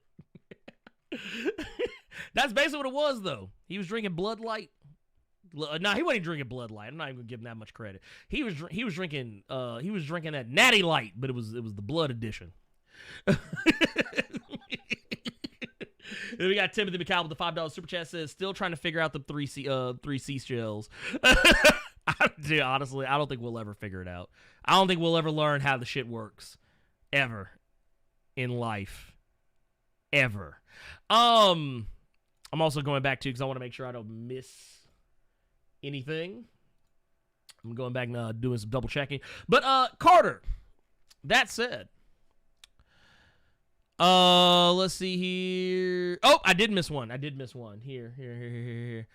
This one I won't be able to pull up, but LJ Brown with the £5 says, happy blessings, Blerd Koa. Carter, your fate is smoother than the top of Blerd and Bokeem Woodbine's heads. God damn, y'all. You ain't shit. You ain't shit, LJ. You ain't shit. Thank you, sir. Thank you. Oh, goddamn. But no, once again, yeah, Morbius was what it was. It was just, it was like, what was it? How was it I always define shit? Morbius was a movie I saw in 2022. There you go. There you go. That's my rating. Morbius was a movie I saw in 2022 that I might not remember by the end of 2022. Let's see here. Okay, there we go. We're back on track. Let's get into Moon Knight. Let's get into Moon Knight, Carter. Carter, you saw Moon Knight. Am I correct? I did. So, Moon Knight.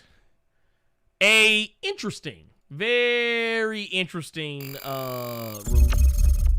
Don't do that. Don't do that. You trying to beat around the bush. You said this was the greatest fucking pilot you'd ever seen before in your life. Boy, you was fangirling hard on Twitter. I seen it. Well, no. I say it's let me finish.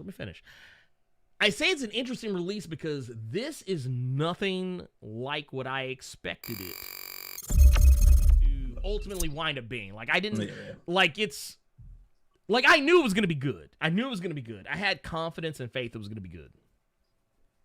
However, I didn't realize they were going to put this much respect on the character. First off, let's go ahead and get it out the way. Carter, what is Moon Knight about? A crazy man that's socially awkward with a horrible accent. It's an actual accent, though. Oh no, I know it is, but it's a type of. With you? Oh, go ahead. It didn't take me out of it because he's portraying a different personality. I'm like Split. This is a completely different person, right? But every time he started talking, I started thinking about Johnny English. Damn. Well, no, because here's the thing. Like, it's one of those situations. Like, you know what it reminded me of? Yeah. It reminded me of, I remember the first time I saw the live action Transformers movie. Ew. This is going somewhere. Rachel Taylor, if I believe her name is, if I'm remembering the woman correctly, who is in the movie, is Australian. And I remember my ex-wife and I went to go see this movie. And she was like, oh my God, that woman has the worst and most unrealistic Australian accent. And I literally leaned over to her and was like, she's actually Australian. Crikey. She was like, and my ex-wife turned and looked at me and was like, get the fuck out of here. And I was like, yeah. I was like, sometimes we assume certain accents sound bad because we think they don't sound realistic, but that's actually how, like, the accent that Oscar Isaac was affecting for the Stephen Grant character. Yep. I actually have spoken to and even know some English people who speak that way.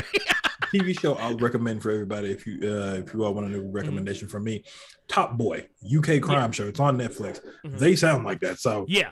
That was neither here nor there. But yeah, we have an individual who is socially awkward, who has DID. Dissociative identity disorder. He sleepwalks, and there may be more to him than meets the eye. You see how I brought back the transform shit into it? You see, yeah. Look at you. We have Jake Hoyt in this show. Long hair this go around. This motherfucker. His feet are not in the best shape right now. I feel like he might know Speedball. I think this is where Speedball may have gotten the idea for the pennant suit, because my guy put some glass in his Yeezys and proceeded to just keep on walking. I didn't know that's where that scene was gonna go when he was drinking the water and playing with the glass. And I thought it was alcohol, and that was his penance for drinking the liquor. Nah, I didn't realize that was just some regular ass H2O.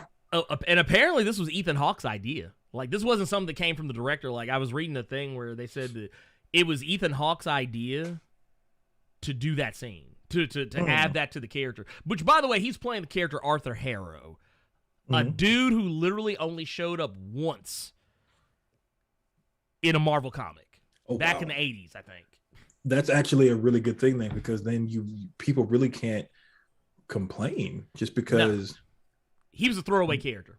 Yeah, so they can really do whatever they want with this iteration.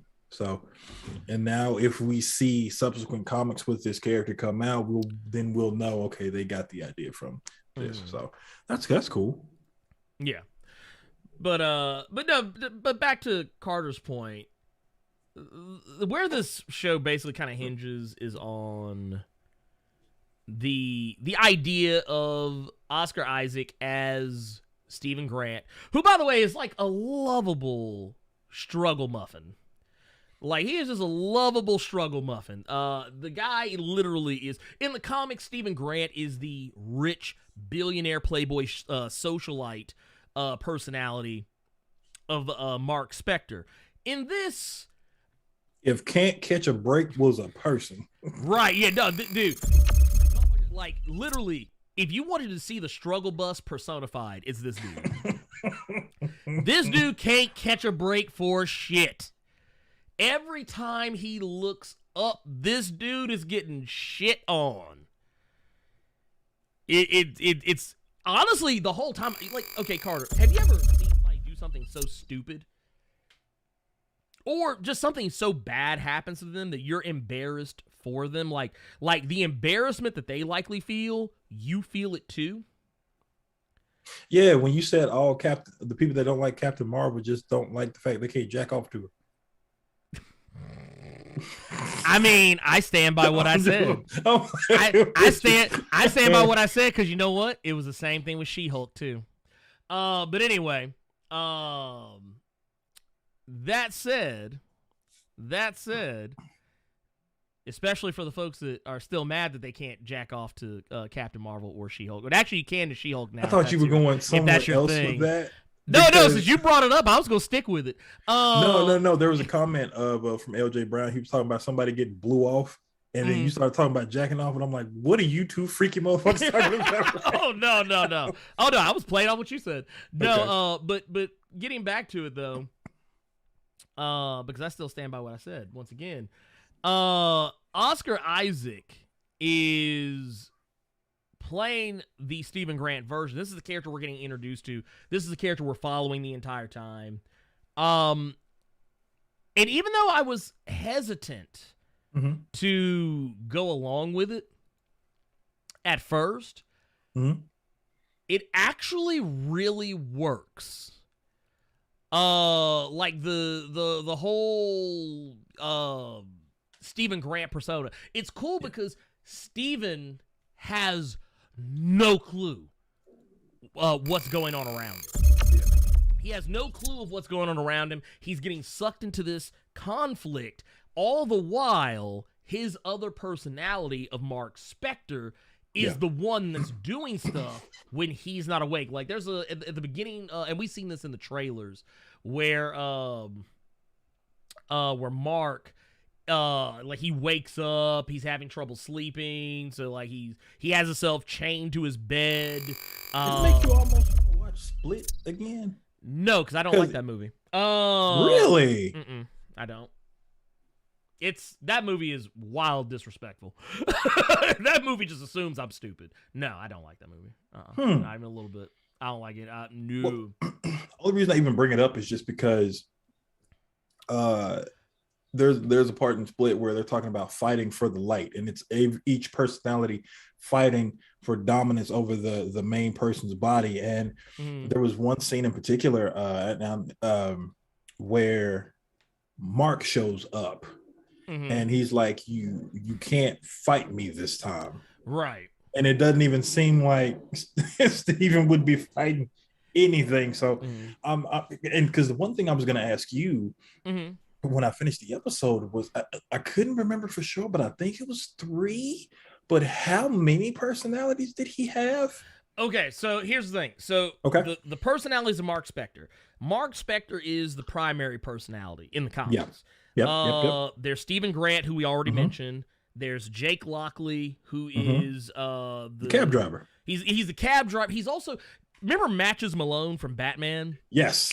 Same thing. Oh, Same okay. fucking thing. Gotcha. He's basically his man on the street personality. And then you also have Mr. Knight. Okay. Moon Knight is even technically considered another personality in and of himself. Yep. He also, now those are the main ones. He has other ones. Was it the Bendis run? I think it was the Bendis run. I don't remember exactly. But there's one where he has a personality that is Wolverine, one that is Spider-Man, one that is Iron Man, one that is Captain America. I think there's even a Miss Marvel one. Ooh, what run was that? Because there was I'm actually having a conversation. Because he was having a conversation with each of them. Yeah, he had a conversation with all the motherfuckers. I know exactly what you're talking about. All of them were in the same room with each other. It was oh my god, I forgot about that. That's a blast from the past right there. I completely forgot about that. Yeah, this was Bendis. The run that I'm talking about. I gotta look this up. I completely forgot about this. Yeah, this is it. This is the run right here. This is the Bendis run. That's the one that, like, when you see the cover where he's standing on the shield, he has the Wolverine claws, he has doing the Spider-Man. He's doing the Spider-Man flip. Yep. I completely forgot about that. That's the run when basically all those because it was really weird because they don't really make it obvious at first in the first issue. Then you realize no one's in the room with him when he's talking about the shit that's going on, which is just crazy to me. But no, Mark. Yeah, he is struggling to get control back. Like all the scenes we saw in the trailers, where he was blacking out, where Steven was blacking out. Like I think one of the more obvious ones was the one where he was holding the gun.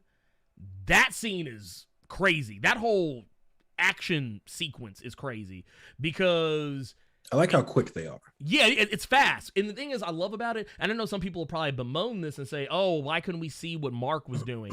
That's kind of the beauty of it. You don't see it because Steven doesn't see it. Since Steven... Nope. It's because Disney Plus don't want to show violence, Ernie. Oh, my God. Anyway, okay, first off. Because I know some people are probably going to try and cite the recent editing of Falcon and the Winter Soldier, where they had edited some scenes for blood. That actually wasn't on purpose. That was for other territories where they can't show that kind, like the little bit of violence that is in the Marvel movies and TV shows. There are certain countries where you can't do that, so they edited it for those countries. But when they uploaded them, they accidentally uploaded them to all territories, not just the ones that required it. So they're already back. They've already put the original ones back. I love the internet because I heard something completely different. Yeah. I heard that it was because of, which I thought actually made some sense, parental settings. Like if you wanted Cersei to watch it, but you didn't want her to see all the blood and gore and stuff, that's why I wasn't there. So you would have to, it was a setting. No. It's dude. Cersei watches me play Elden Ring, dude. She good. She used to watch me play Bloodborne, dude. It's gonna sound terrible, Carter. You know what made me both proud and sad at the same time? She used to watch me play Dead by Daylight. Okay.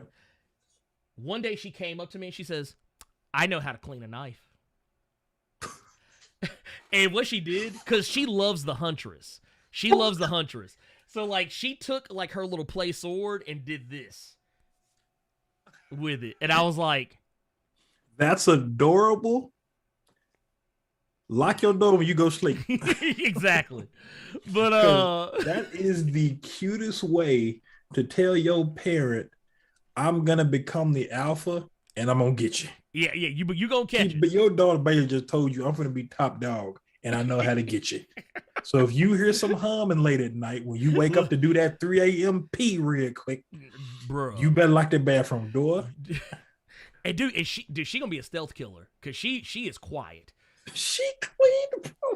She did. She took the sword and she rubbed it against one arm, and then she flipped it and then rubbed on the other. I was like, yeah, I think I played Dead by Daylight too much in front of you. I was like, yeah. Because she did the same thing when I was playing Bloodborne. Like she was trying to you do like the critical hit where you stab them and then you kick them off. She kept trying to do that shit. We would play fighting.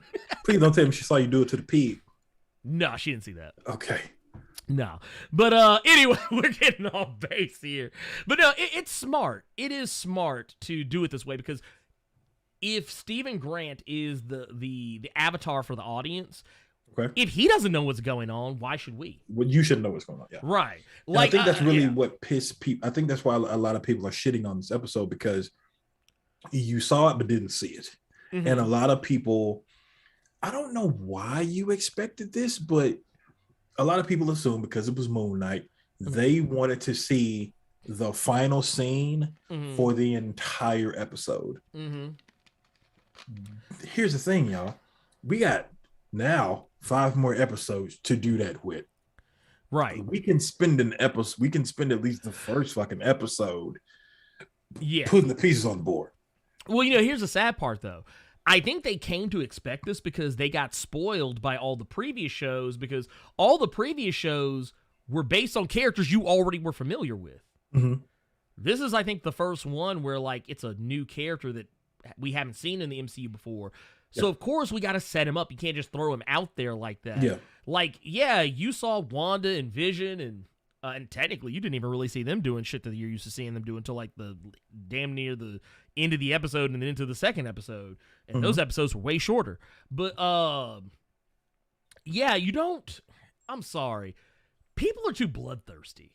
I've noticed. People are way too fucking bloodthirsty, and it makes me concerned. But we know Cersei is. We know your baby is. Oh, yeah, no, she is. Goddamn. Well, here's the thing. But even she's not that way. She doesn't really even though, she thought that was cool, she's actually not crazy about violence.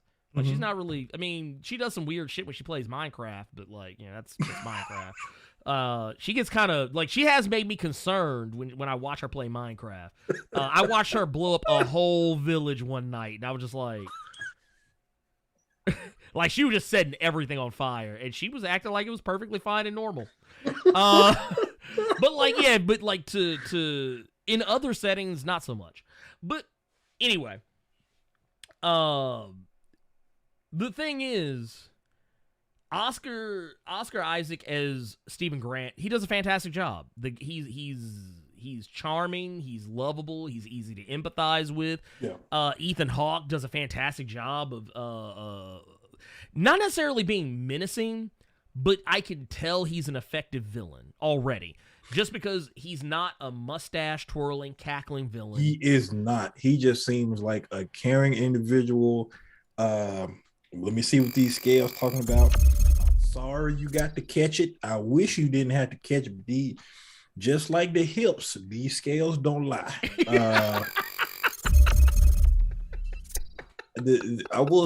I'm really enjoying Ethan Hawke. At how he's very more subdued and kind of chilling back a little bit. You can tell he doesn't like killing. You can tell he doesn't like killing, but he knows it's a byproduct of what he has to do.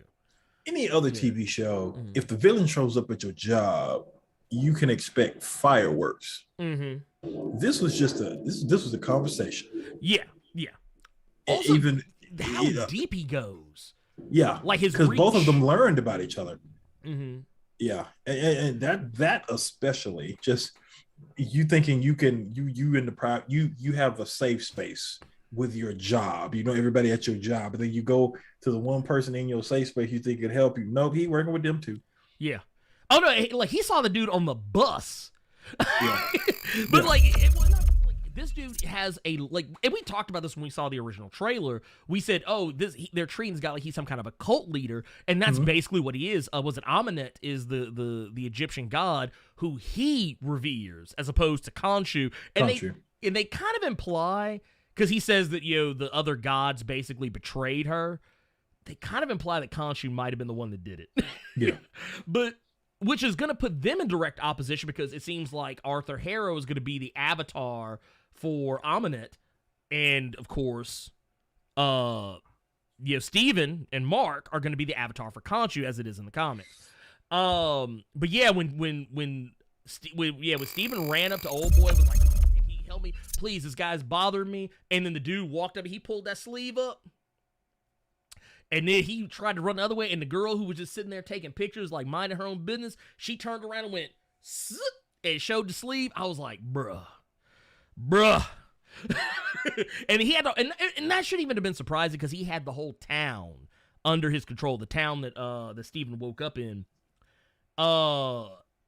It was also, there a lot of people keep referring to this as like this episode has gotten a lot of comparisons. People have compared it to Split. People have compared it to Memento. People have compared it to tons of other types of movies. Though I will say the Memento one is probably the most spot on, because there's a scene in this episode that is damn near. Like if the director said it wasn't an homage to Memento, I would not believe him. Because for those who don't know what I'm talking about, Memento is a movie where Guy Pearce plays a guy who has no short-term memory. It's on HBO Max. If you have not seen it, it's very good. It'll mess with you. It'll fuck you. Because here's the thing, he has to like write down notes and take pictures and put tattoos on himself so he can remember things. There's a part in the movie about midway through where like the scene opens. By the way, the movie, actually, I'm not going to say how it runs. You'll figure it out for yourself. But basically he's running. The scene opens with him running, and he's like, and he's narrating in his head, and he's like, I'm running.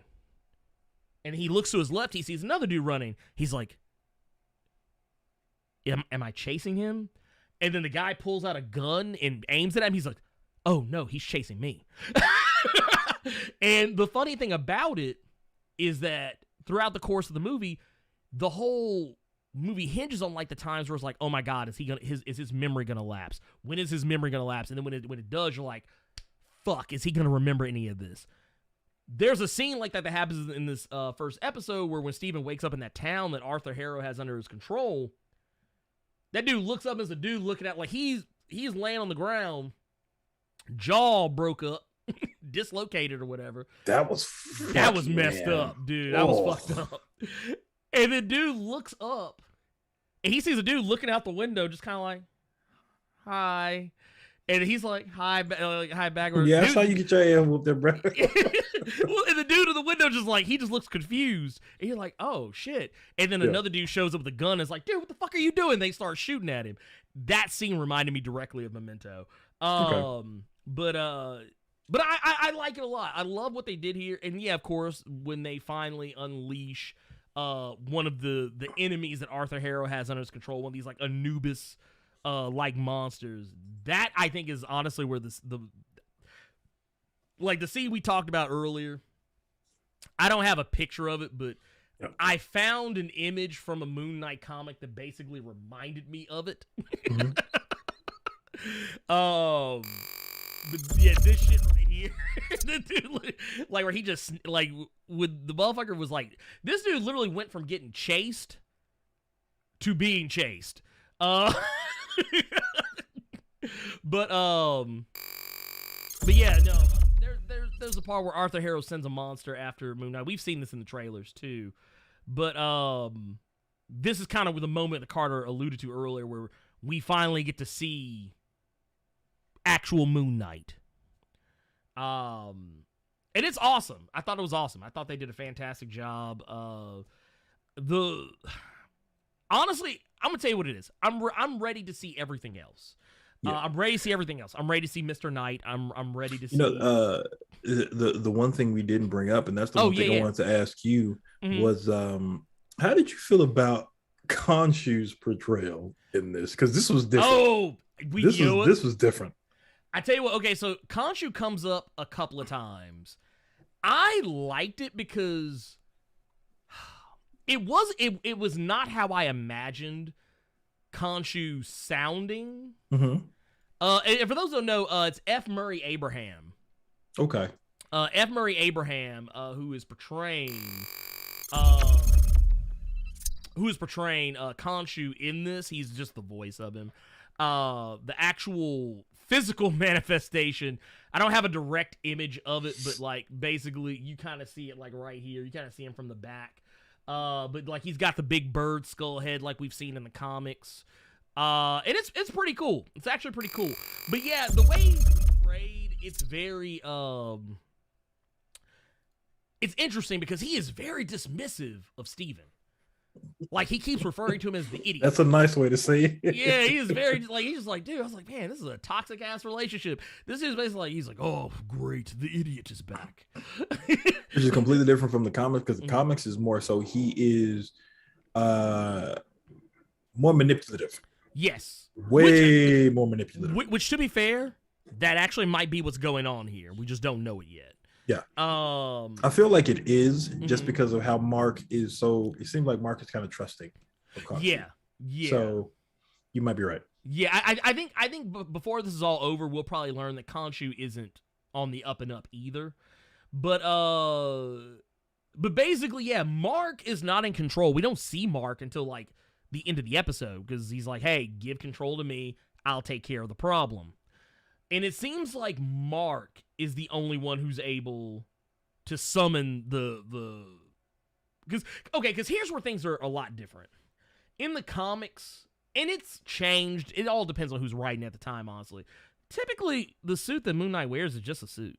It's not like some magical, mystical costume that he summons onto himself like Sailor Moon or some shit. And I thought a lot of people were going to bitch about that. I really thought people were going to bitch about that.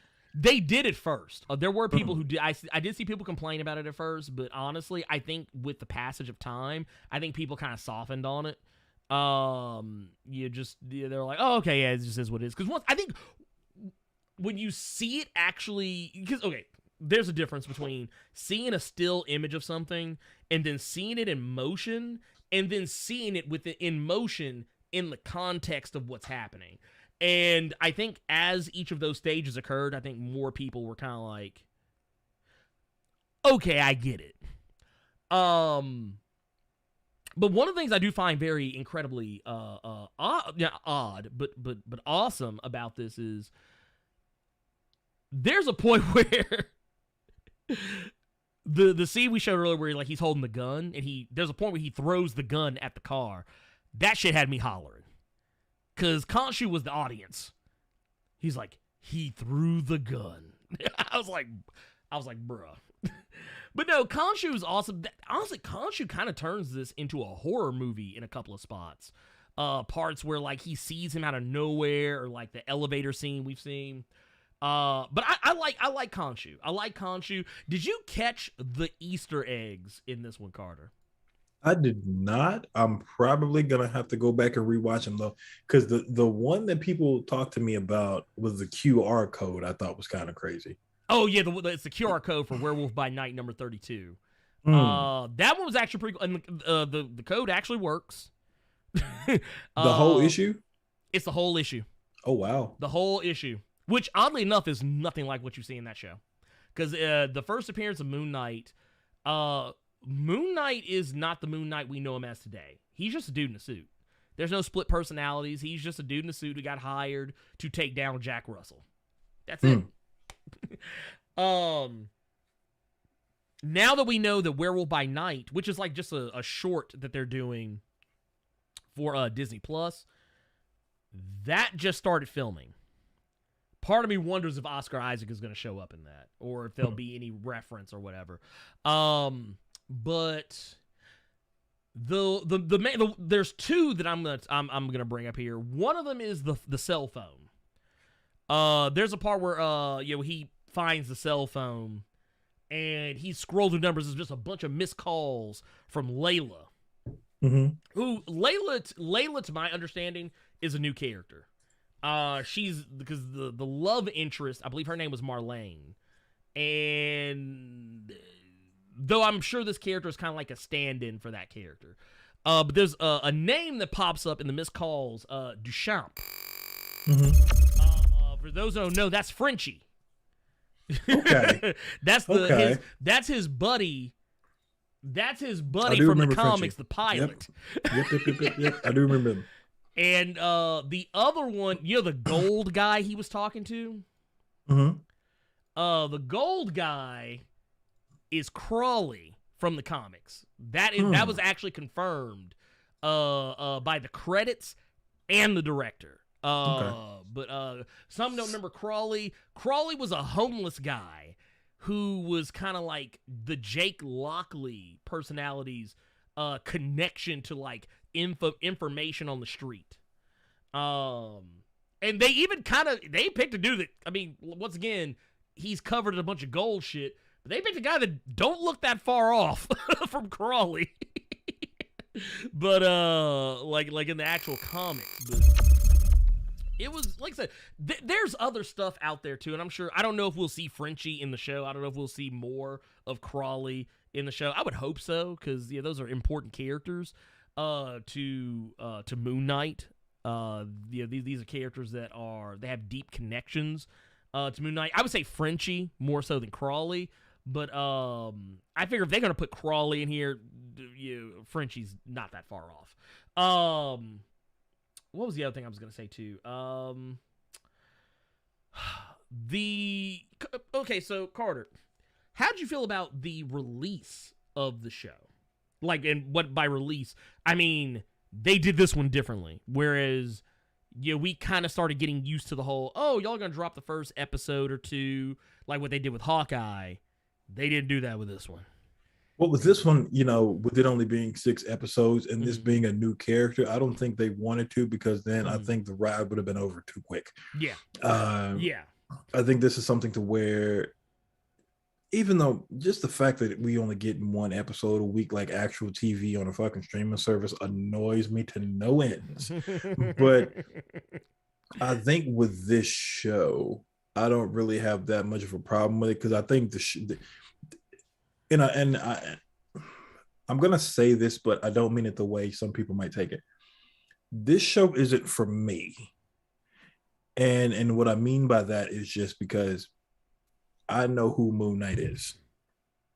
This show, I think, is a lot more so for people that their Marvel knowledge only equates to the movies. Right. And with this being a new character that they've never seen before, you don't want them to just go through, you don't want them to just binge everything just like that. Right. And then, it's whatever. Somebody said it earlier, and I think you said it as well. This, I think they're going to build up, especially because it's Oscar Isaac. This is somebody, This is Oscar Isaac, and this is Ethan Hawke, 2 people we have not seen in anything MCU related. So you have to do something to entice people. Right. Show the reason that Oscar Isaac is doing this. Show the reason that Ethan Hawke, of all people, is doing this. So I don't have a problem on that aspect. Yeah. With it being 1 episode at a time. And like I said, we only got 5 more episodes left. So you know what? What they're gonna have to do, they're gonna have to do some shit, and do some shit quick. Here's the thing I find interesting about this, because I've seen multiple people, both people I know personally and people who are my peers in the content creation business, as well as people who I follow. A lot of them, because they were given review copies or review access, a lot of them got the first 4 episodes. So now I'm really wondering, and some of them, there were some that had opinions that made me worry. There were others had opinions that made me feel better. There were others, like, I think it's going to be fine, because the people who had opinions that worried me were people who aren't comic book people. They're just general movie people. Movie and TV show people. They don't, like, while they do a lot of, just by virtue, because there is a lot of it, they do review a lot of Marvel, DC, whatever content. They're not comic book people. They're people who literally their only exposure to this sort of stuff is this. When it's on Disney Plus or in the movies, TV shows, whatever. The comic book people I felt were a lot more into it. So I think I'll be very into it. I'm fine with the release. I wish I was one of those people who got the first 4 episodes. Just throwing it out there. I feel a little slighted considering I'm a supposed Marvel shill. Apparently, I don't shill enough. Maybe it was because DC sent me that Black History box. Marvel's like, oh no, we're gonna fix you. We're gonna fix you, motherfucker. We're gonna fix you. No.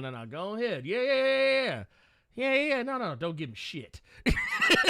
We were gonna give you the first 4 episodes of Moon Knight because we knew you wanted it, but nah, not anymore. Yeah. Go ask DC for Black Adam.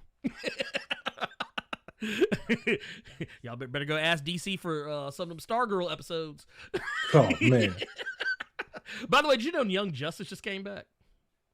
Did it? Yep, just came back. They dropped a new episode. I think there might just be the one. I haven't got a chance to watch it. I've seen it in my continue watching this, and it was a new episode. But I heard it was good. Heard it was really good. I'll see. I don't want to cut it on, and the first thing I see is sad Beast Boy because I'm gonna cut that shit right off. I would rather play Dead by Daylight than have to sit through all this emo Beast Boy shit. I think with the way they left it, the mid-season finale, yeah, it kind of seemed like Beast Boy is. It's probably going to continue, but I think he's finally going to get help. I wish they would have kind of gotten that arc along a little faster. I didn't mind it, but I do wish they would have gotten along a little bit faster. Mm-hmm. Let's see here. But all that aside, Moon Knight, great. I can't wait to see more of it. And yeah, fantastic stuff. Yeah, what's up? The end credits. When there's a certain shot that just shows you like a sand dune.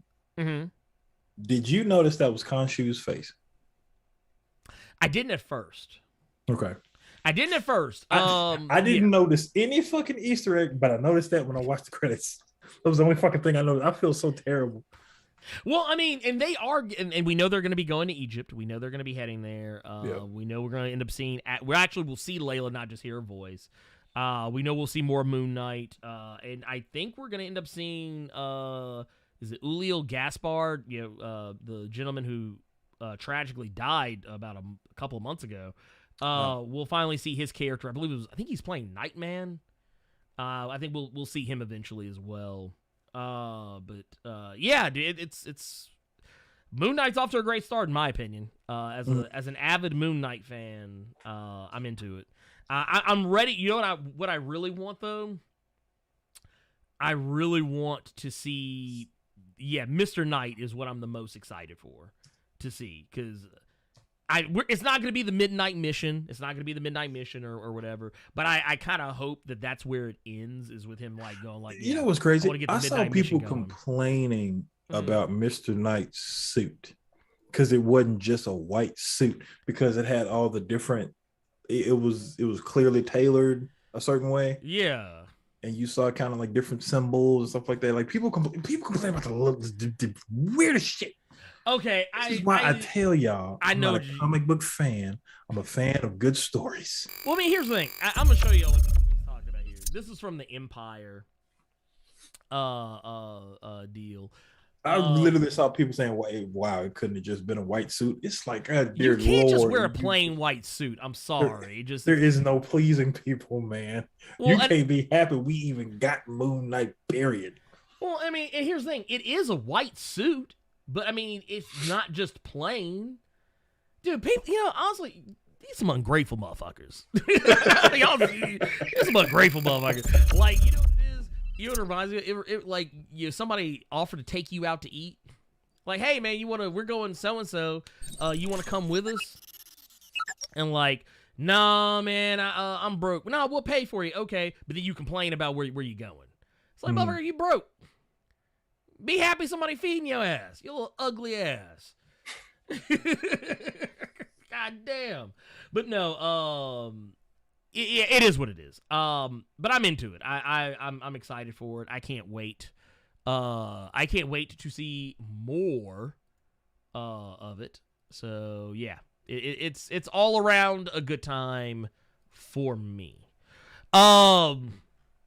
Let's get into let's go back. Let's get in some of these super chats here. Y'all ain't shit. I will say, what was it? I know this is this is gonna be one of those gags that I feel like is gonna get overplayed real fast. But when they go to Egypt, I don't want to hear none of y'all bringing up X-Men Apocalypse. I don't want to hear not a damn one of y'all try to let Oscar Isaac be Moon Knight, goddammit. Y'all gonna start bringing up the motherfucking apocalypse jokes. Shit, man, leave that man alone. Anyway, Bergtown Music Group with the 499 Super Chat says, thought we were getting Apocalypse Isaac. We got Ex Machina Isaac instead. See, there you go. Leave that man alone. Just that fucking quick. Dude, we got one for Ed Boy to cut with the 15 months. Thank you, my guy. Says, I love Moon Knight. A little too CGI heavy in parts that didn't need it, though, so they might address it later. But his Jewish roots seem absent. The director actually did say they were going to address them, that they will show up in the episodes.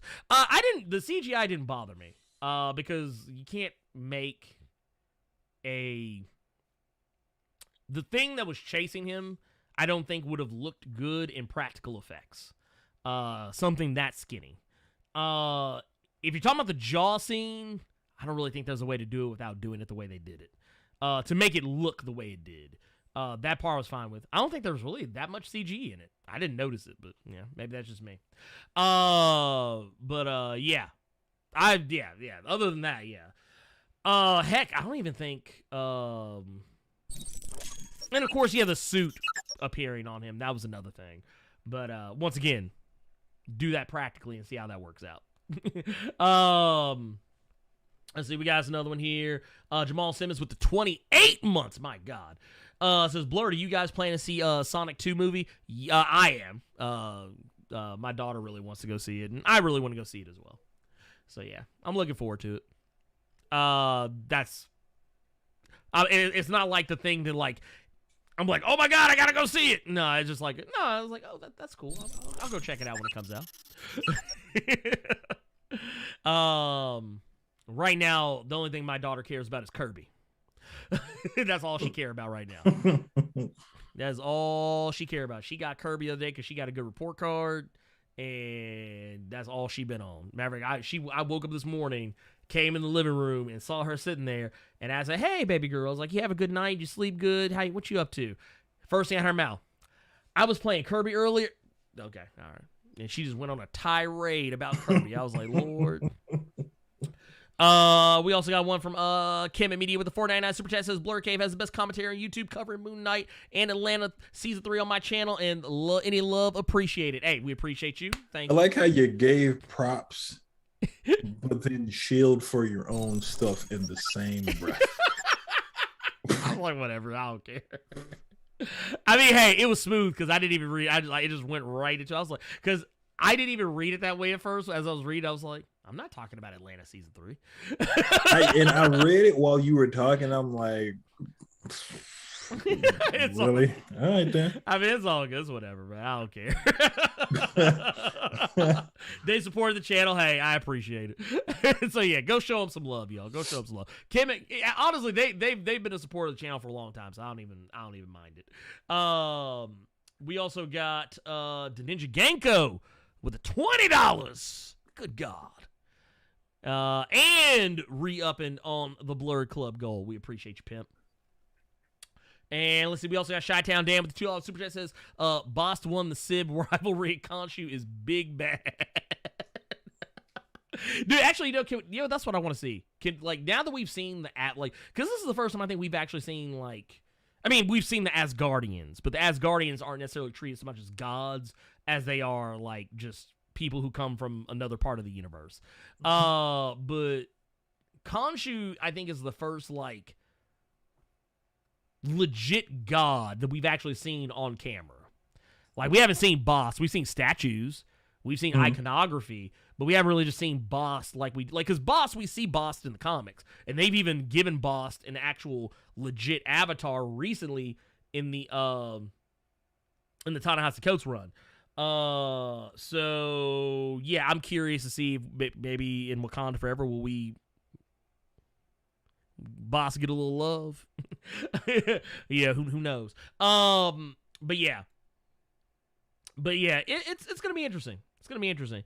I'm ready for it. I'm ready to see what's gonna happen there. Carter, let's get into our recommendeds. Okay. Let's get our recommendeds. Look at that. Right on the 2:00 hour.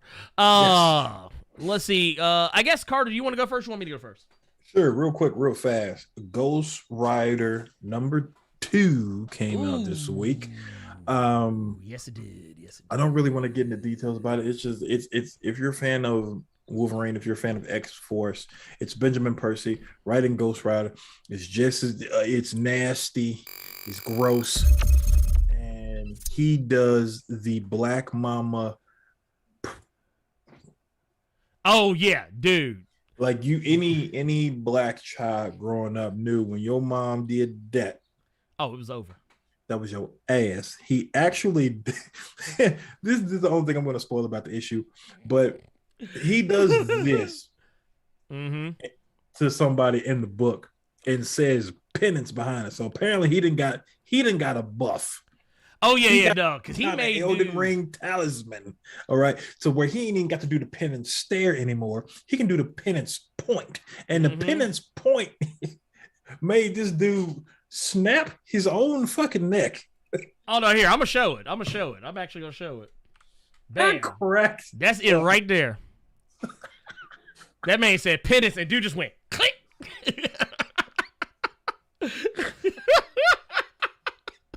My dude was just like, I'm out. That dude, he hit it with what was it? Niles? What was it? Niles? Used to be was it on Vine?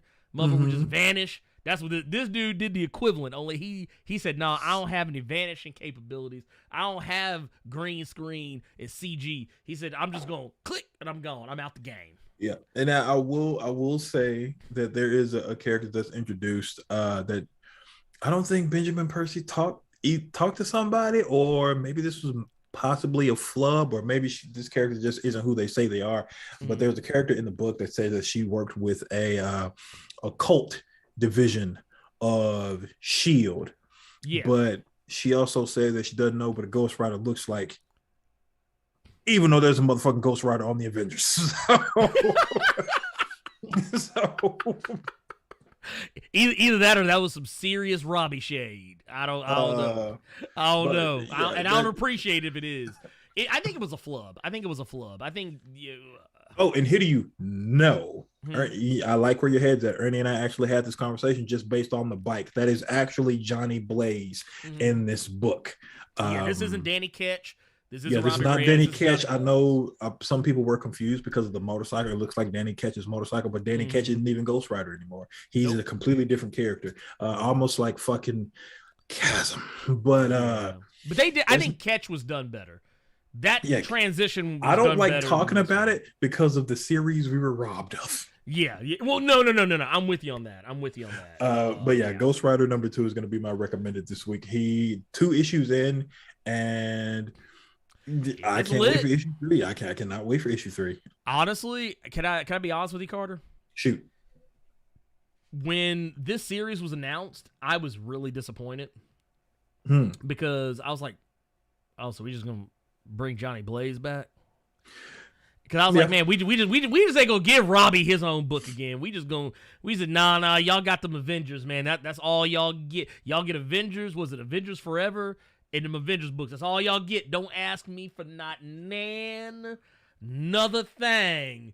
And then it's like, oh, by the way, and I get why they did Johnny Blaze, because as it shows there in the bottom right corner, this is like the 50-year anniversary of Ghost Rider. So I get that's why they did it. That's why Carnage has a book right now, because I think it's his 30-year anniversary. I'm so fucking sick of Carnage, man.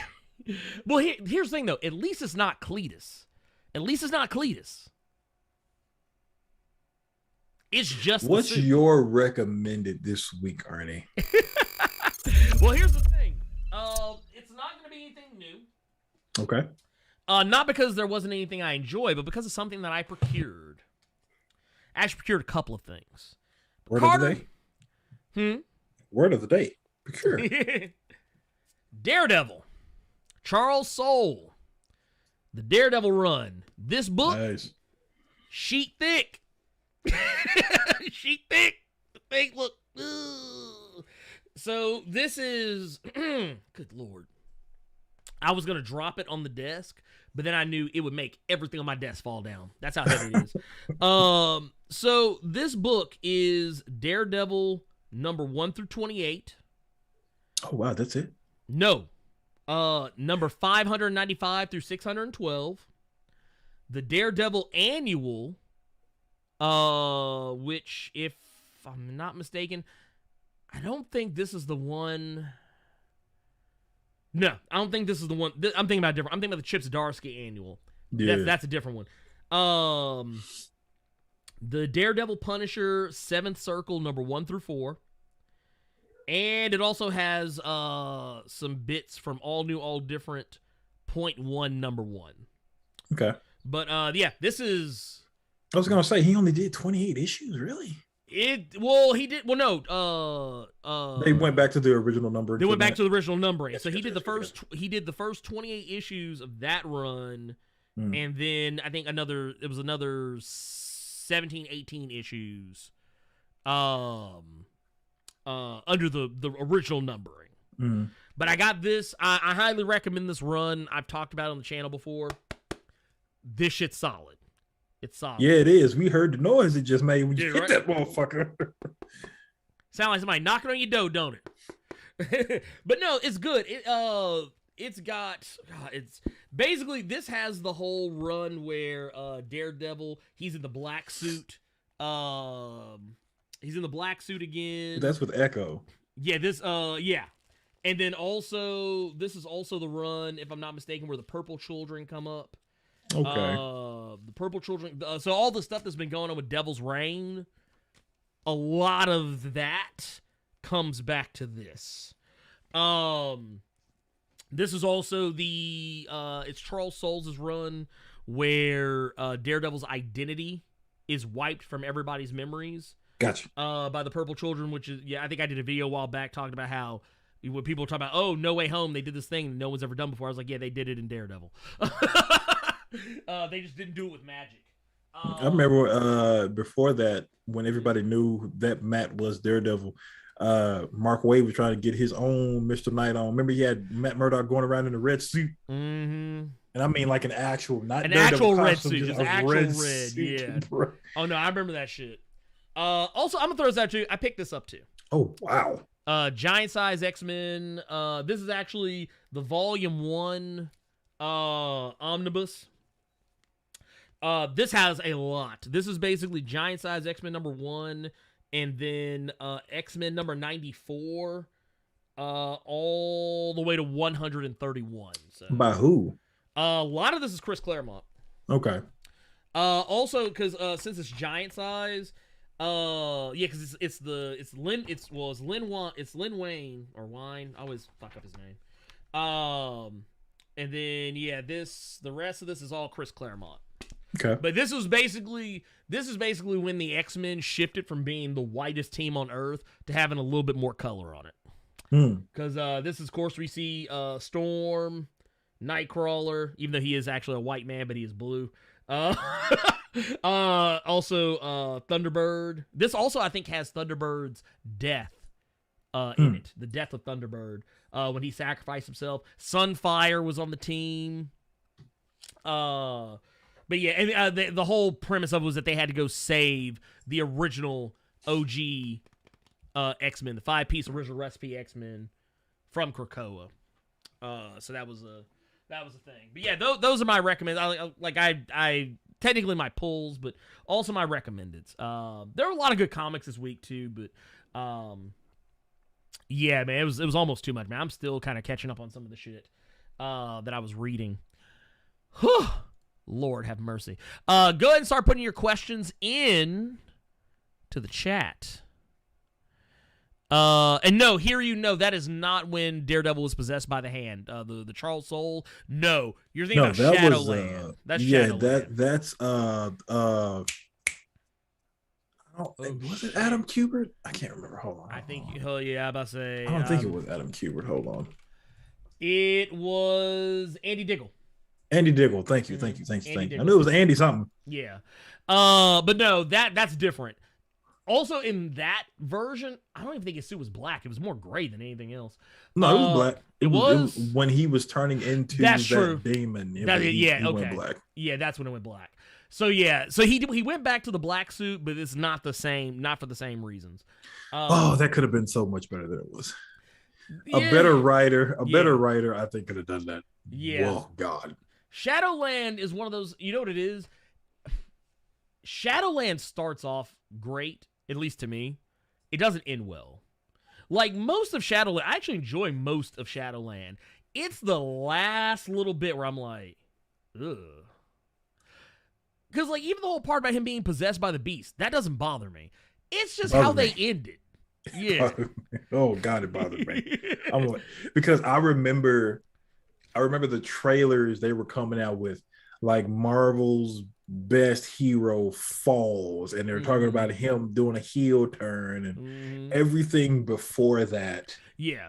With him controlling the hands. Like, and I don't want to bring it up because the run was just so good. I mean, shit, to some bitches right here next to me, but it's not like he hasn't tried to do stuff like this before. And I mean, Daredevil, when I say this, but Daredevil has run shit before. Daredevil was Kingpin in Bendis' run. Mm-hmm. So it can be. I was going to say, well. So. And once again, for all the shitting people do on Brian Michael Bendis' name, I'm going to read that. Brian Michael Bendis' Daredevil, I challenge you to go read Brian Michael Bendis' Daredevil and come back and tell me he's a terrible writer. It was good. No, it was fantastic. Like I said, and me and Carter have said this in the past. It's not that Bendis is a terrible writer. I think that he just has moments. It depends on the mood. Yeah, it depends on his mood. Yeah, and it's the same for a lot of writers. Like, not everything I know that we praise the name of Jonathan Hickman all the time, but not everything Jonathan Hickman writes is great. You are absolutely correct, sir, because Avengers was hot trash. I'm not talking about Avengers. I was talking about Decorum. But no, I liked his Avengers. I liked, what was it, Secret Wars. I liked all that other stuff. I loved his Fantastic Four, but not every writer can write everything, and some things speak to people different, as we just alluded to just here right now.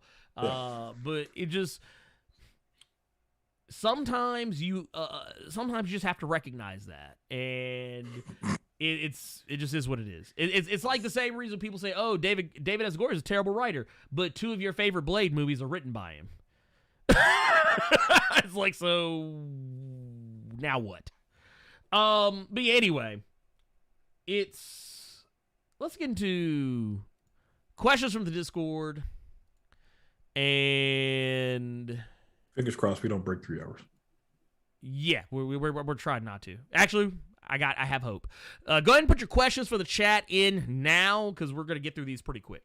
Jay Dizzle in the Discord says, need some help on understanding what Sinister is up to with the clones of Mora. Is Sinister rebooting history over and over again with each clone, or is he integrating Mora's gift into his own DNA, kicking the can on himself like what happened at the beginning of the book, and thus rebooting timelines himself? No. Good question. It's a very good question. No, I think what's actually happening is he's killing the Moras. He's reacted the X gene in each of the Moras. He is killing one of them, and then rebooting everything. But the thing that is kind of interesting, it is an interesting idea for him to give it to himself, because I wouldn't be surprised if he did do something like that down the road in the event that he gets caught, and it might explain why they put him in the hole rather than kill him, because it is alluded he is going to go into the hole. The very last couple of Sinister Secrets basically give that shit away. It makes it pretty obvious. He says someone goes in the hole that deserves it, and then the speech becomes very weird after that. But yeah, his mind might even get wiped too, so he forgets what he knows. And there's something that Destiny says as well about how there is no future, basically kind of implying that she knows. You motherfucker, you don't know how my powers work, and we've known each other how long? Right. That part made me laugh. It's like, dude, I was like, bruh. She's like, get your ass back. Man. The part where she said there's no future, I think she was referring to the fact that Sinister has been rebooting things so much that she's not seeing anything because there is no future because he keeps going back. But we don't know, and we know he's done it 25 times, or rather, at least 25 times prior, because the Sinister that comes up and is checking the logs says he's 26. So there you go.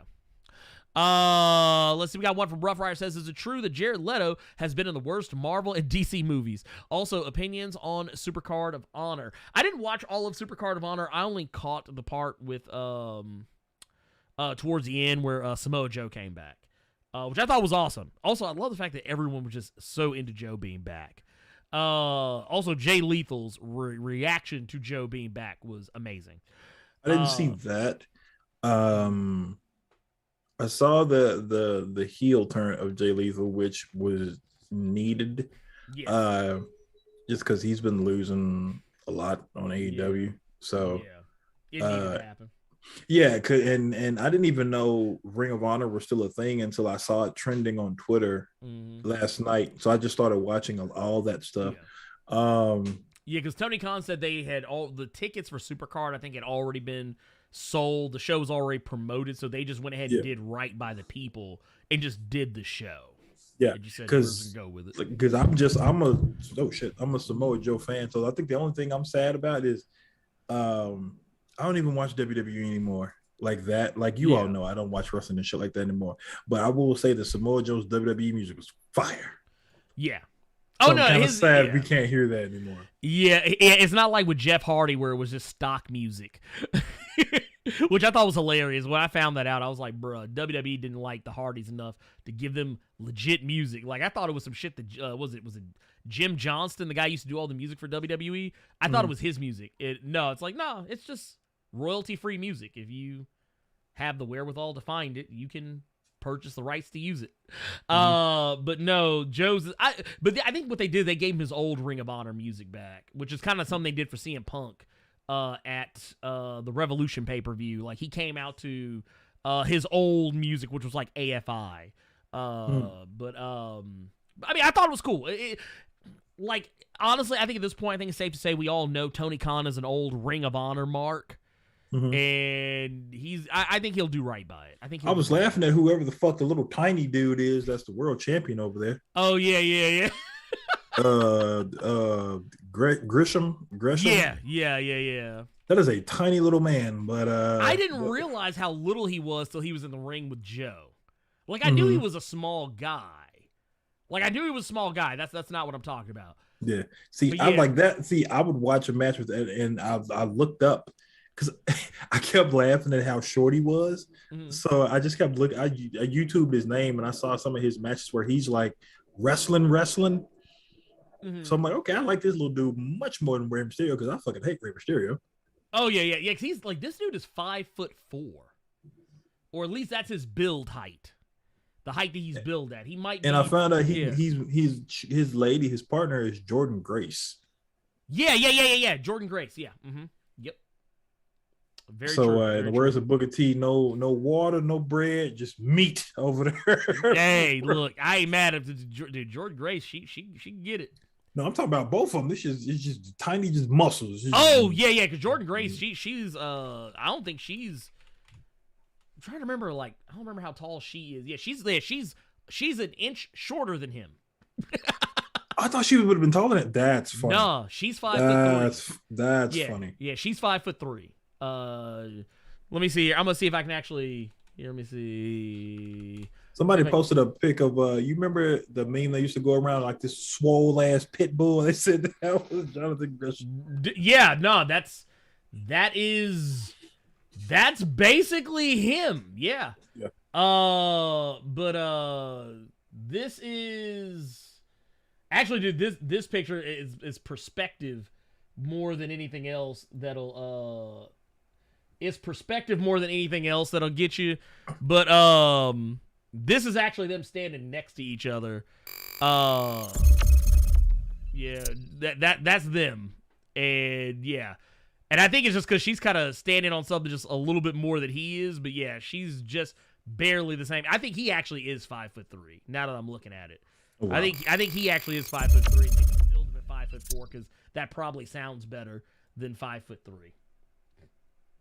But yeah, Jordan Grace, she can wrestle. She's good. I like her. I actually wish she would have went to AEW, but she decided to stay in Impact. But that was also roughly around the time that Tessa Blanchard fell out of favor, and I think she realized that was going to be her opportunity, so she just stayed where the fuck she was at, because she knew she was going to be champion regardless, since Tessa was leaving. Oh yeah, no, yeah, dude, Jonathan Gresham, he can wrestle. Yeah, I didn't know about the Ring of Honor, the Pure stuff. I had never heard of that shit until I started watching something last night. That seemed like a kind of dope premise.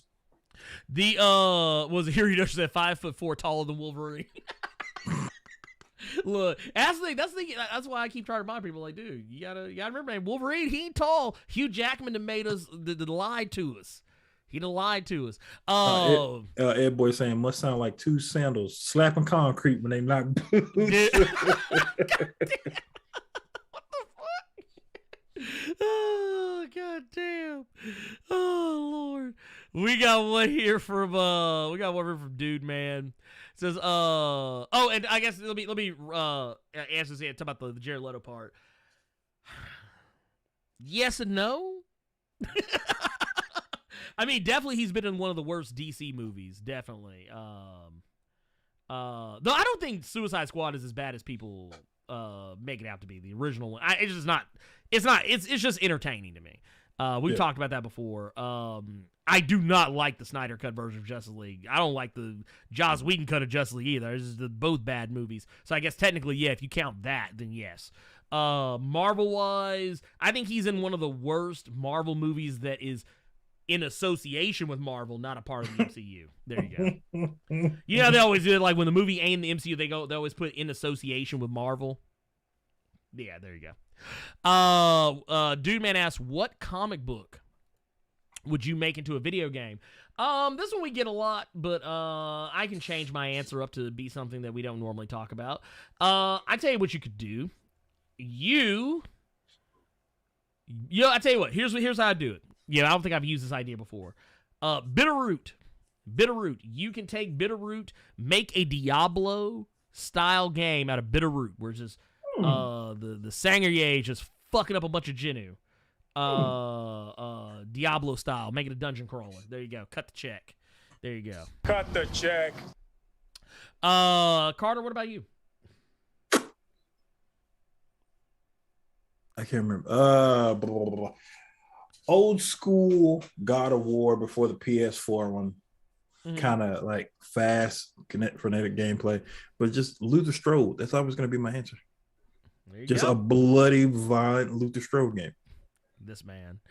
We got, and then the last one from the Discord, Urban Prince Strong Styles asks, even Blerd, do you think that other superheroes shouldn't put people like Captain America or Superman on a pedestal like God or something like that? He says, I remember what Black Panther said. I think the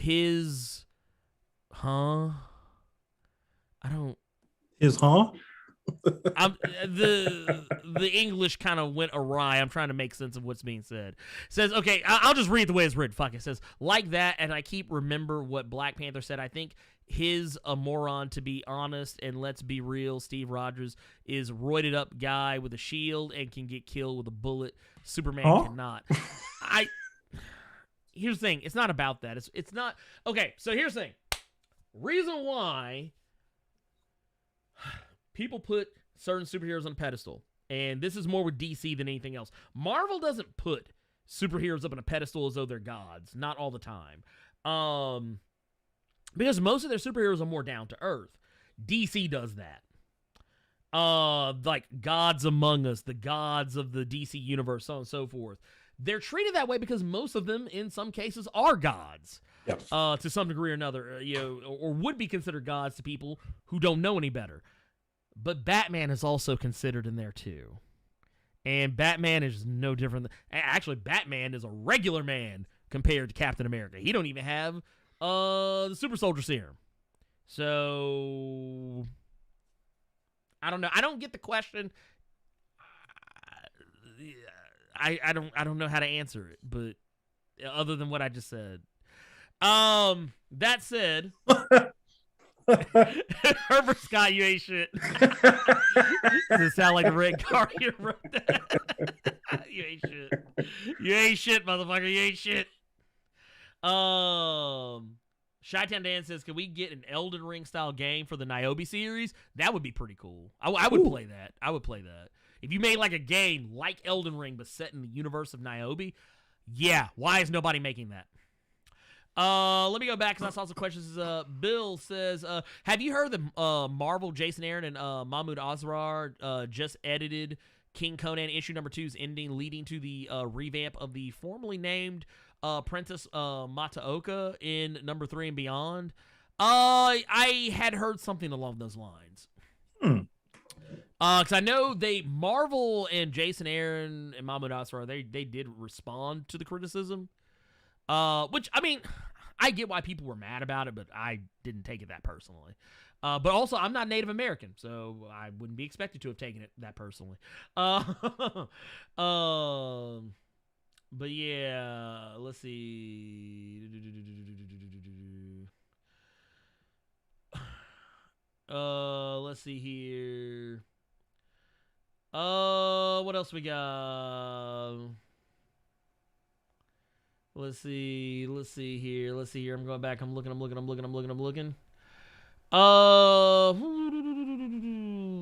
don't see really any more in here. None that are actually questions. Some seem more like statements. Here's one. Melman says, do you think this Superboy story can leave the door open to somehow bring back Wally on Young Justice? Am I the only one who wants that? See, here's the thing. So we're talking about Young Justice here. I feel like they've been dancing around the whole Wally thing.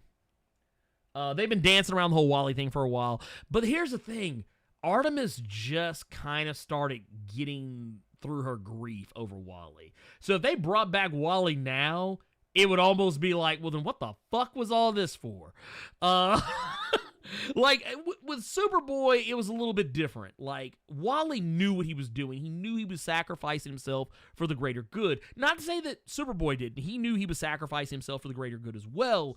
But I don't think Superboy realized he was going to catch it the way he caught it when it happened. So his was more of an untimely death than Wally's. Wally gave himself up. Whereas Superboy, he did what Superboy normally does. It's just that he didn't realize he was as depowered as he was.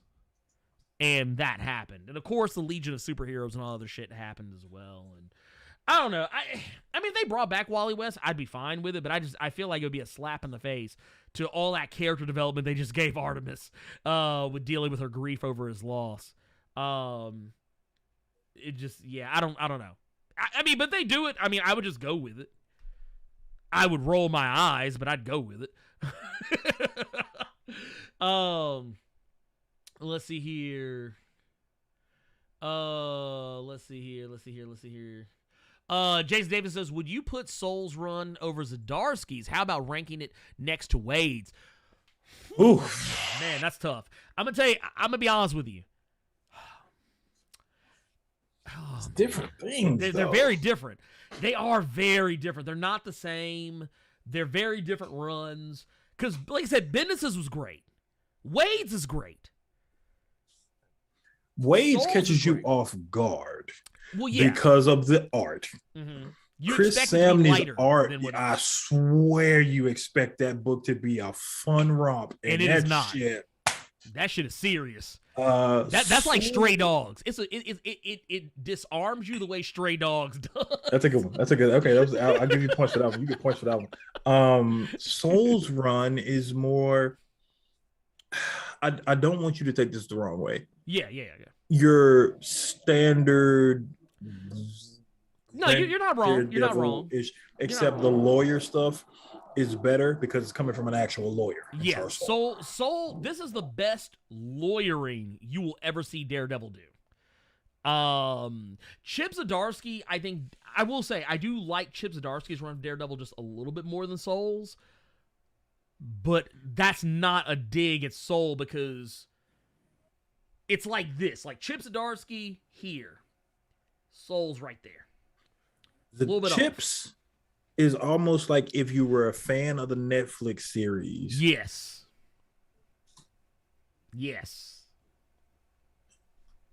What you said. But yeah, honestly, and here's the other thing too. Oh man, that's a hard question, dog. Well, no, and you know what I just thought about too is, okay, so Daredevil, all the people who have written Daredevil throughout the years, it's been.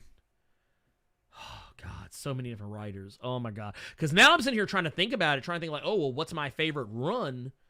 But here's the thing. There are a lot of motherfuckers that wrote that shit.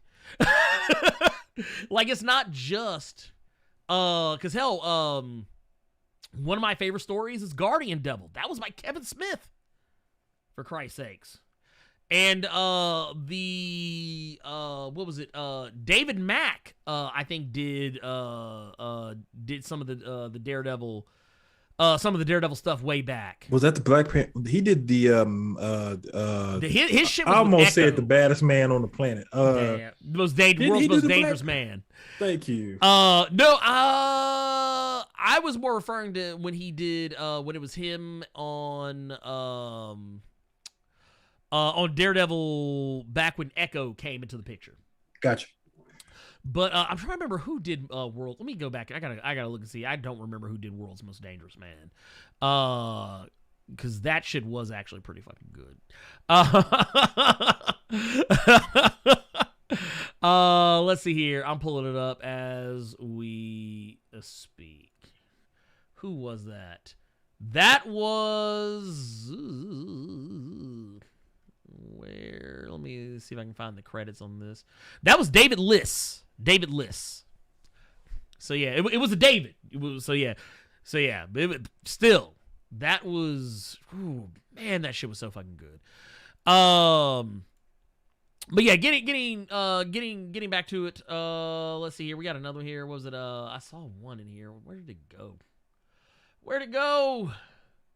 What happened? Where did it go? LJ Branson was, I don't think anyone puts a lot of respect on Lin Wine's name. He created a lot of the favorites. That's the truth. And that when he passed, I think a lot of people did, but like after like a week, everybody forgot about him. It was like, dude, y'all are not putting respect on this man. I remember the Swamp Thing he did was really good. Yes. Let's see. Bill says, any details left out of your Immortal X-Men review you can discuss? I think Celine did an illusion spell when she brought chaos to the council. There's not really anything I didn't talk about that I could really elaborate on any more than I did in the video, but I will definitely say, because that video was long. That video was 40 minutes when I originally edited it, but it was mostly me just removing bullshit. That didn't matter. Or pauses where I was going back and looking at something to make sure I wasn't, talking out of turn. But I will say this. I don't know if what she did was an illusion. If it was, cool. But I don't know. I don't know. It looks like Sinister is about to reset everything, so just because he realizes everything's fucked. But I mean, if there's anything more to it, the only other thing I could potentially see is, I'm hoping maybe we see more of what the fuck is going on with the other council members. I'm hoping we see Apocalypse again too. We saw him in Sabretooth, but it was like a boom, in and out. But we'll see. Let's see here. What are some artful comics you can recommend? If you want to get into artsy fartsy territory, I mean, I'm not gonna say this. This is gonna sound so dismissive now because I said artsy fartsy. Monstrous is a really good comic from Image. Image Comics, Monstrous. Very good series. I think they just hit issue 40 or are about to. Very good series and very good art in it as well. Let's see. Here you said, I think DC hates Wally West because everybody wants him to be the main Flash, and they want Barry Allen to be the main Flash. I've said this on multiple occasions. DC does not care about legacy characters. And it's taken a long time to get some of those legacy characters to where they are now because Wally West was Flash for 20-something years, and DC wants you to forget about it. Kyle Rayner was Green Lantern for how long? What was it, like almost... He was Green Lantern for, over a decade? And they don't even use him anymore hardly for anything. Hell, Guy Gardner. They don't use Guy Gardner that much. Hell, they just killed him off in the Human Target comic just this past week. Even though that's not main continuity or whatever, but at least I don't think it is. Yeah, it's all Black Label. Okay, that's what I thought. And then what was the other one? Donna Troy. Donna Troy. We don't talk about Donna Troy. We don't talk about Donna Troy no more. They got the new Wonder Girl. They got Wonder Girl now. And she ain't even the first Wonder Girl. They don't give a fuck about legacy characters. Prove me wrong. Let's see. Jesse Smith says, is Moira still a robot now that we have Immortal X-Men #1? Yes. The Moiras we saw were clones of Moira who were given their X gene back. So yeah, that's not the same. It's not the same Moira at all. Ed Boy Cuz said anything by Assad Ribic. Yes, I agree. Yeah. Actually, Eternals. That's another one. His what was it? Thor, God of Thunder. Jason Aaron and Assad Ribic. Also, yeah, anything with Assad Ribic. Shit's fucking chef's kiss. Let's see. So your predictions on X-Men Red, Marauders, X-Force, and its annual after reading the previews. I haven't read any of the previews. I haven't read any of them. I don't read previews very often. I see them sometimes. Like if they cross my desk, I'll look at them, but I don't really read them. But I will say, I'm hoping that maybe whatever crazy storyline they're trying to cook up with Kieran Gillen and Immortal X-Men, whatever that was alluded to between Abigail Brand and Beast, I hope that gets addressed. And I'm looking forward to seeing what Magneto does if he gets to have that much time. And I'm more curious to see how Storm is going to play out with that. As far as like X-Force, I'm still wrapping my skull around what's going on in X-Force. And Marauders, I'll just wait and see. I want to be surprised with everybody else. Let's see here.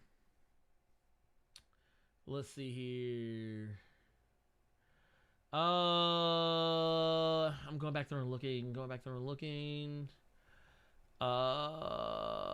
Let's see. Oh, we got a super chat. There's that. Go Khonshu's baby's father with the $5 says, I don't care about any drama. The Quiet Council going on. The Quiet Council going to have to just keep Storm out of it on. Look, here's the thing. Don't fuck up Storm. Just let that woman be, please. Can y'all let that woman be? Look, let her have her little secret entanglements with T'Challa. Let her have her secret entanglements with T'Challa.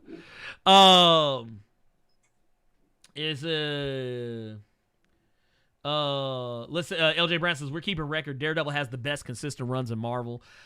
Yeah, I would say so. I would definitely say so. It's easier for me to read Daredevil from beginning to end than it is for me to read a lot of other comics.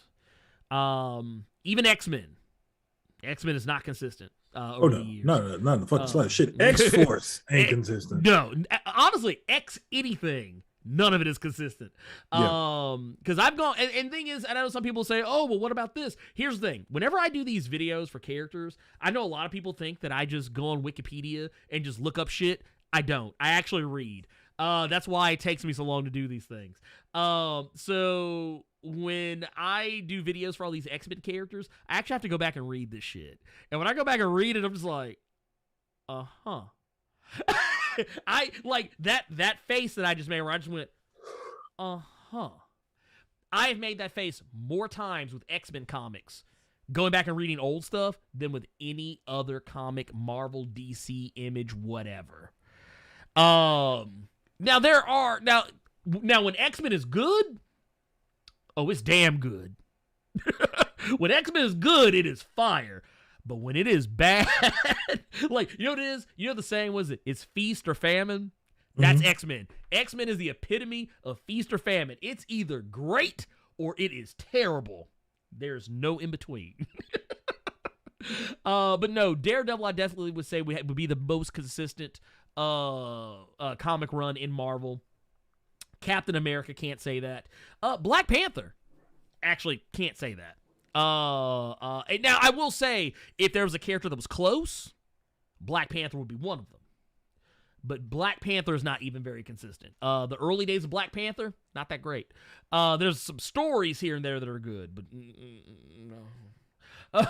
And then when you get to the middle area, the Reginald Hudlin run I liked, but it's not perfect all the way through, but I think it's really good. I think Black Panther for me really started getting good with the Ta-Nehisi Coates stuff. The Christopher Priest stuff is good too, but there's some problematic shit in there too. The one good thing I can say has been consistent each and every issue was Rocket and Icon and Hardware. There you go. I agree. I don't disagree with that statement. Which reminds me, I gotta do my Icon and Rocket video. I'm 2 weeks behind on that shit. I feel like because it wasn't really, the thing is, the Icon and Rocket finale, while I enjoyed it, there wasn't really anything I was like, ooh, I got to talk about this. It was fun, and that was what it was supposed to be. Let's see. It says, I want your thoughts on this. Do you think DC should canonize Superman as a Jewish character? Well, honestly, he has Jewish roots. But the thing is, his character has been so disassociated. And I say Jewish roots, the fact that he was created by Jewish men. So that's kind of where, like, I'm trying to think.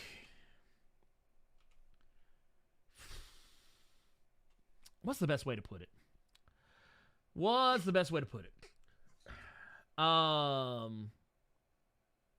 Here's what I would do.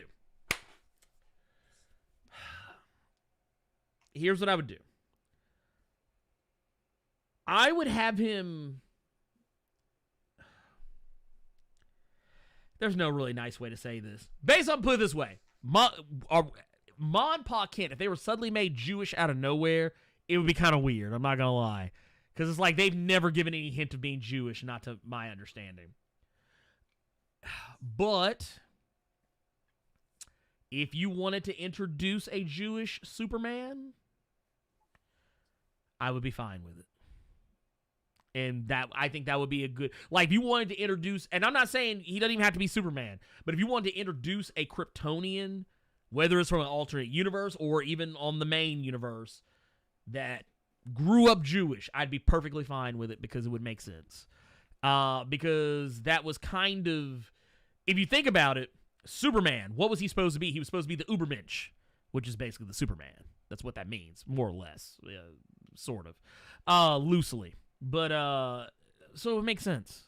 Let him be Jewish. So I don't care. Look, I'll put it this way: it's not going to change my opinion of Superman. I'll put it that way. Does anyone remember Nazi Superman? Sadly, yes. Also,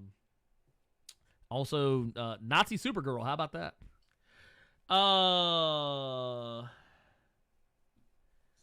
Let's see. Let's see here. Oh, are you sad that E3 is canceled? No. No. And neither is Jeff Keighley. Oh, goddamn. Got him. That was actually, it was funny. I don't know. Carter, I don't know if I showed you this. I actually made this the other day when we were doing the podcast on Nerd 901. By the way, go check out Nerd 901, nerd901.com. Check out the podcast. Good people. Also, good friends and family. This right here, I actually made this while we were on the podcast. It was the Barry Allen meme where motherfuckers sitting over the grave throwing a peace sign. I literally made it in the time. Oh God! Okay. Yeah. Okay. But yeah, I thought it was cute. It was like Jeff Keighley's like, bye. Hit it with the Ezra Miller. Bye. I don't give a shit about E3 if I'm being brutally honest, just because I would have went since it's always here. If the Right. Jeff Keighley stuff is open, I might go to that. But yeah. Nah, I mean, it would have been fine. I mean, yeah. And yes, he could convert to Judaism. I mean, that'd be a thing. But remember what they did with him? They kind of disassociated him from being like representative of any one thing. Like, remember how he used to be truth, justice, and the American way? They dropped the American way and just said just truth and justice. Because they wanted Superman to be a man of everyone. So like, it's kind of like if he doubled down on just one God or one religion, it would kind of make him. It would other him as opposed to making him an everyman, which he's not an everyman. I don't know. It's stupid. Just let the man be Jewish. I don't give a fuck. The more I think about it, I'm just like, yeah, he can just be Jewish. I don't care. Shit. Is he still going to be chasing after Lois Lane? Probably. What does that mean? Is he going to sit Shiva if that man gets clapped by Darkseid again? Yes, he'll probably sit Shiva. And he'll have to eat kosher. Or whatever. That's fine. It's not going to kill him. Let's see here. Devil's Reign X-Men. Did you know that the teaser after the Devil's Reign X-Men 3 is a variant cover for Devil's Reign 6? Will you cover when it comes out? Probably. I've been behind a lot of stuff. I've been busy. I've been too busy. I actually was gonna do a video for X-Men Devil's Reign number 3, and then midway through the recording, I was just like, I don't want to do this. And then went on about my business. And then was it Shaman 05 line says was a combo of Batman versus Black Panther led to someone say they're human, but Batman takes it in skills and feats. I then had the idea that he's post-human from the herbs effects in his family genes. Thoughts? I mean, he's an enhanced human, definitely. I don't know if I would go as far as to say post-human. But, because post-human usually implies there's some kind of, not just genetic tampering, but cybernetic tampering to some degree or another. But, I mean, I guess you could technically consider him a post-human. I mean, post-humans usually are just people who are enhanced, so I guess, yeah, technically, yeah, sure. But yeah, I don't know. I think that, when people talk about it as far as like skills and feats when it comes to like Black Panther, a lot of people downplay the things Black Panther has done. I mean, yeah, he hasn't been around for 75 years like Batman has, but he's done a lot of shit. So, it says if he becomes Jewish, that means he can no longer eat McDonald's McRib. Rip. Look, that mystery meat. That ain't no rib. Anyway, I think that's it. Let's call it there. Let's get up out of here. Because we're getting dangerously close to 3 hours. And like I said, this shit always happens to get to talking and shit just kind of occurs. But yeah, anyway, Carter, what you got going on? Pimp? Absolutely nothing. Don't bother me. This man. Anyway, that's it for the show. Like I said, keep it locked. We got some stuff coming up. I will maybe be dropping some videos this weekend. Maybe. It just depends on how I feel. I've been trying to take it easy because I've been doing a lot of stuff. Doing the Morbius video as well as 2 of the other videos that I'm working on, and also a 3rd video that I'm working on has taken a lot out of me because, like I said, it required me reading hundreds of comics in a very short span of time per character. Kind of like what happened when I did the Eternals. So I kind of been taking it easy on content. So shit'll just drop when it drops. Anyway, I appreciate you all. Thank you so much. Gilla V, I'll be reach out to me. I'll be getting this out to you as soon as possible, and I will see you all next time. We'll be back next week, hopefully with more good whatever it is we can come up with, because April Fools happened, and I felt like doing news this week was not a wise idea. Yeah. But we'll be back next week talking about some more comic book goodness. We will see you all next time. We out of here. Bam.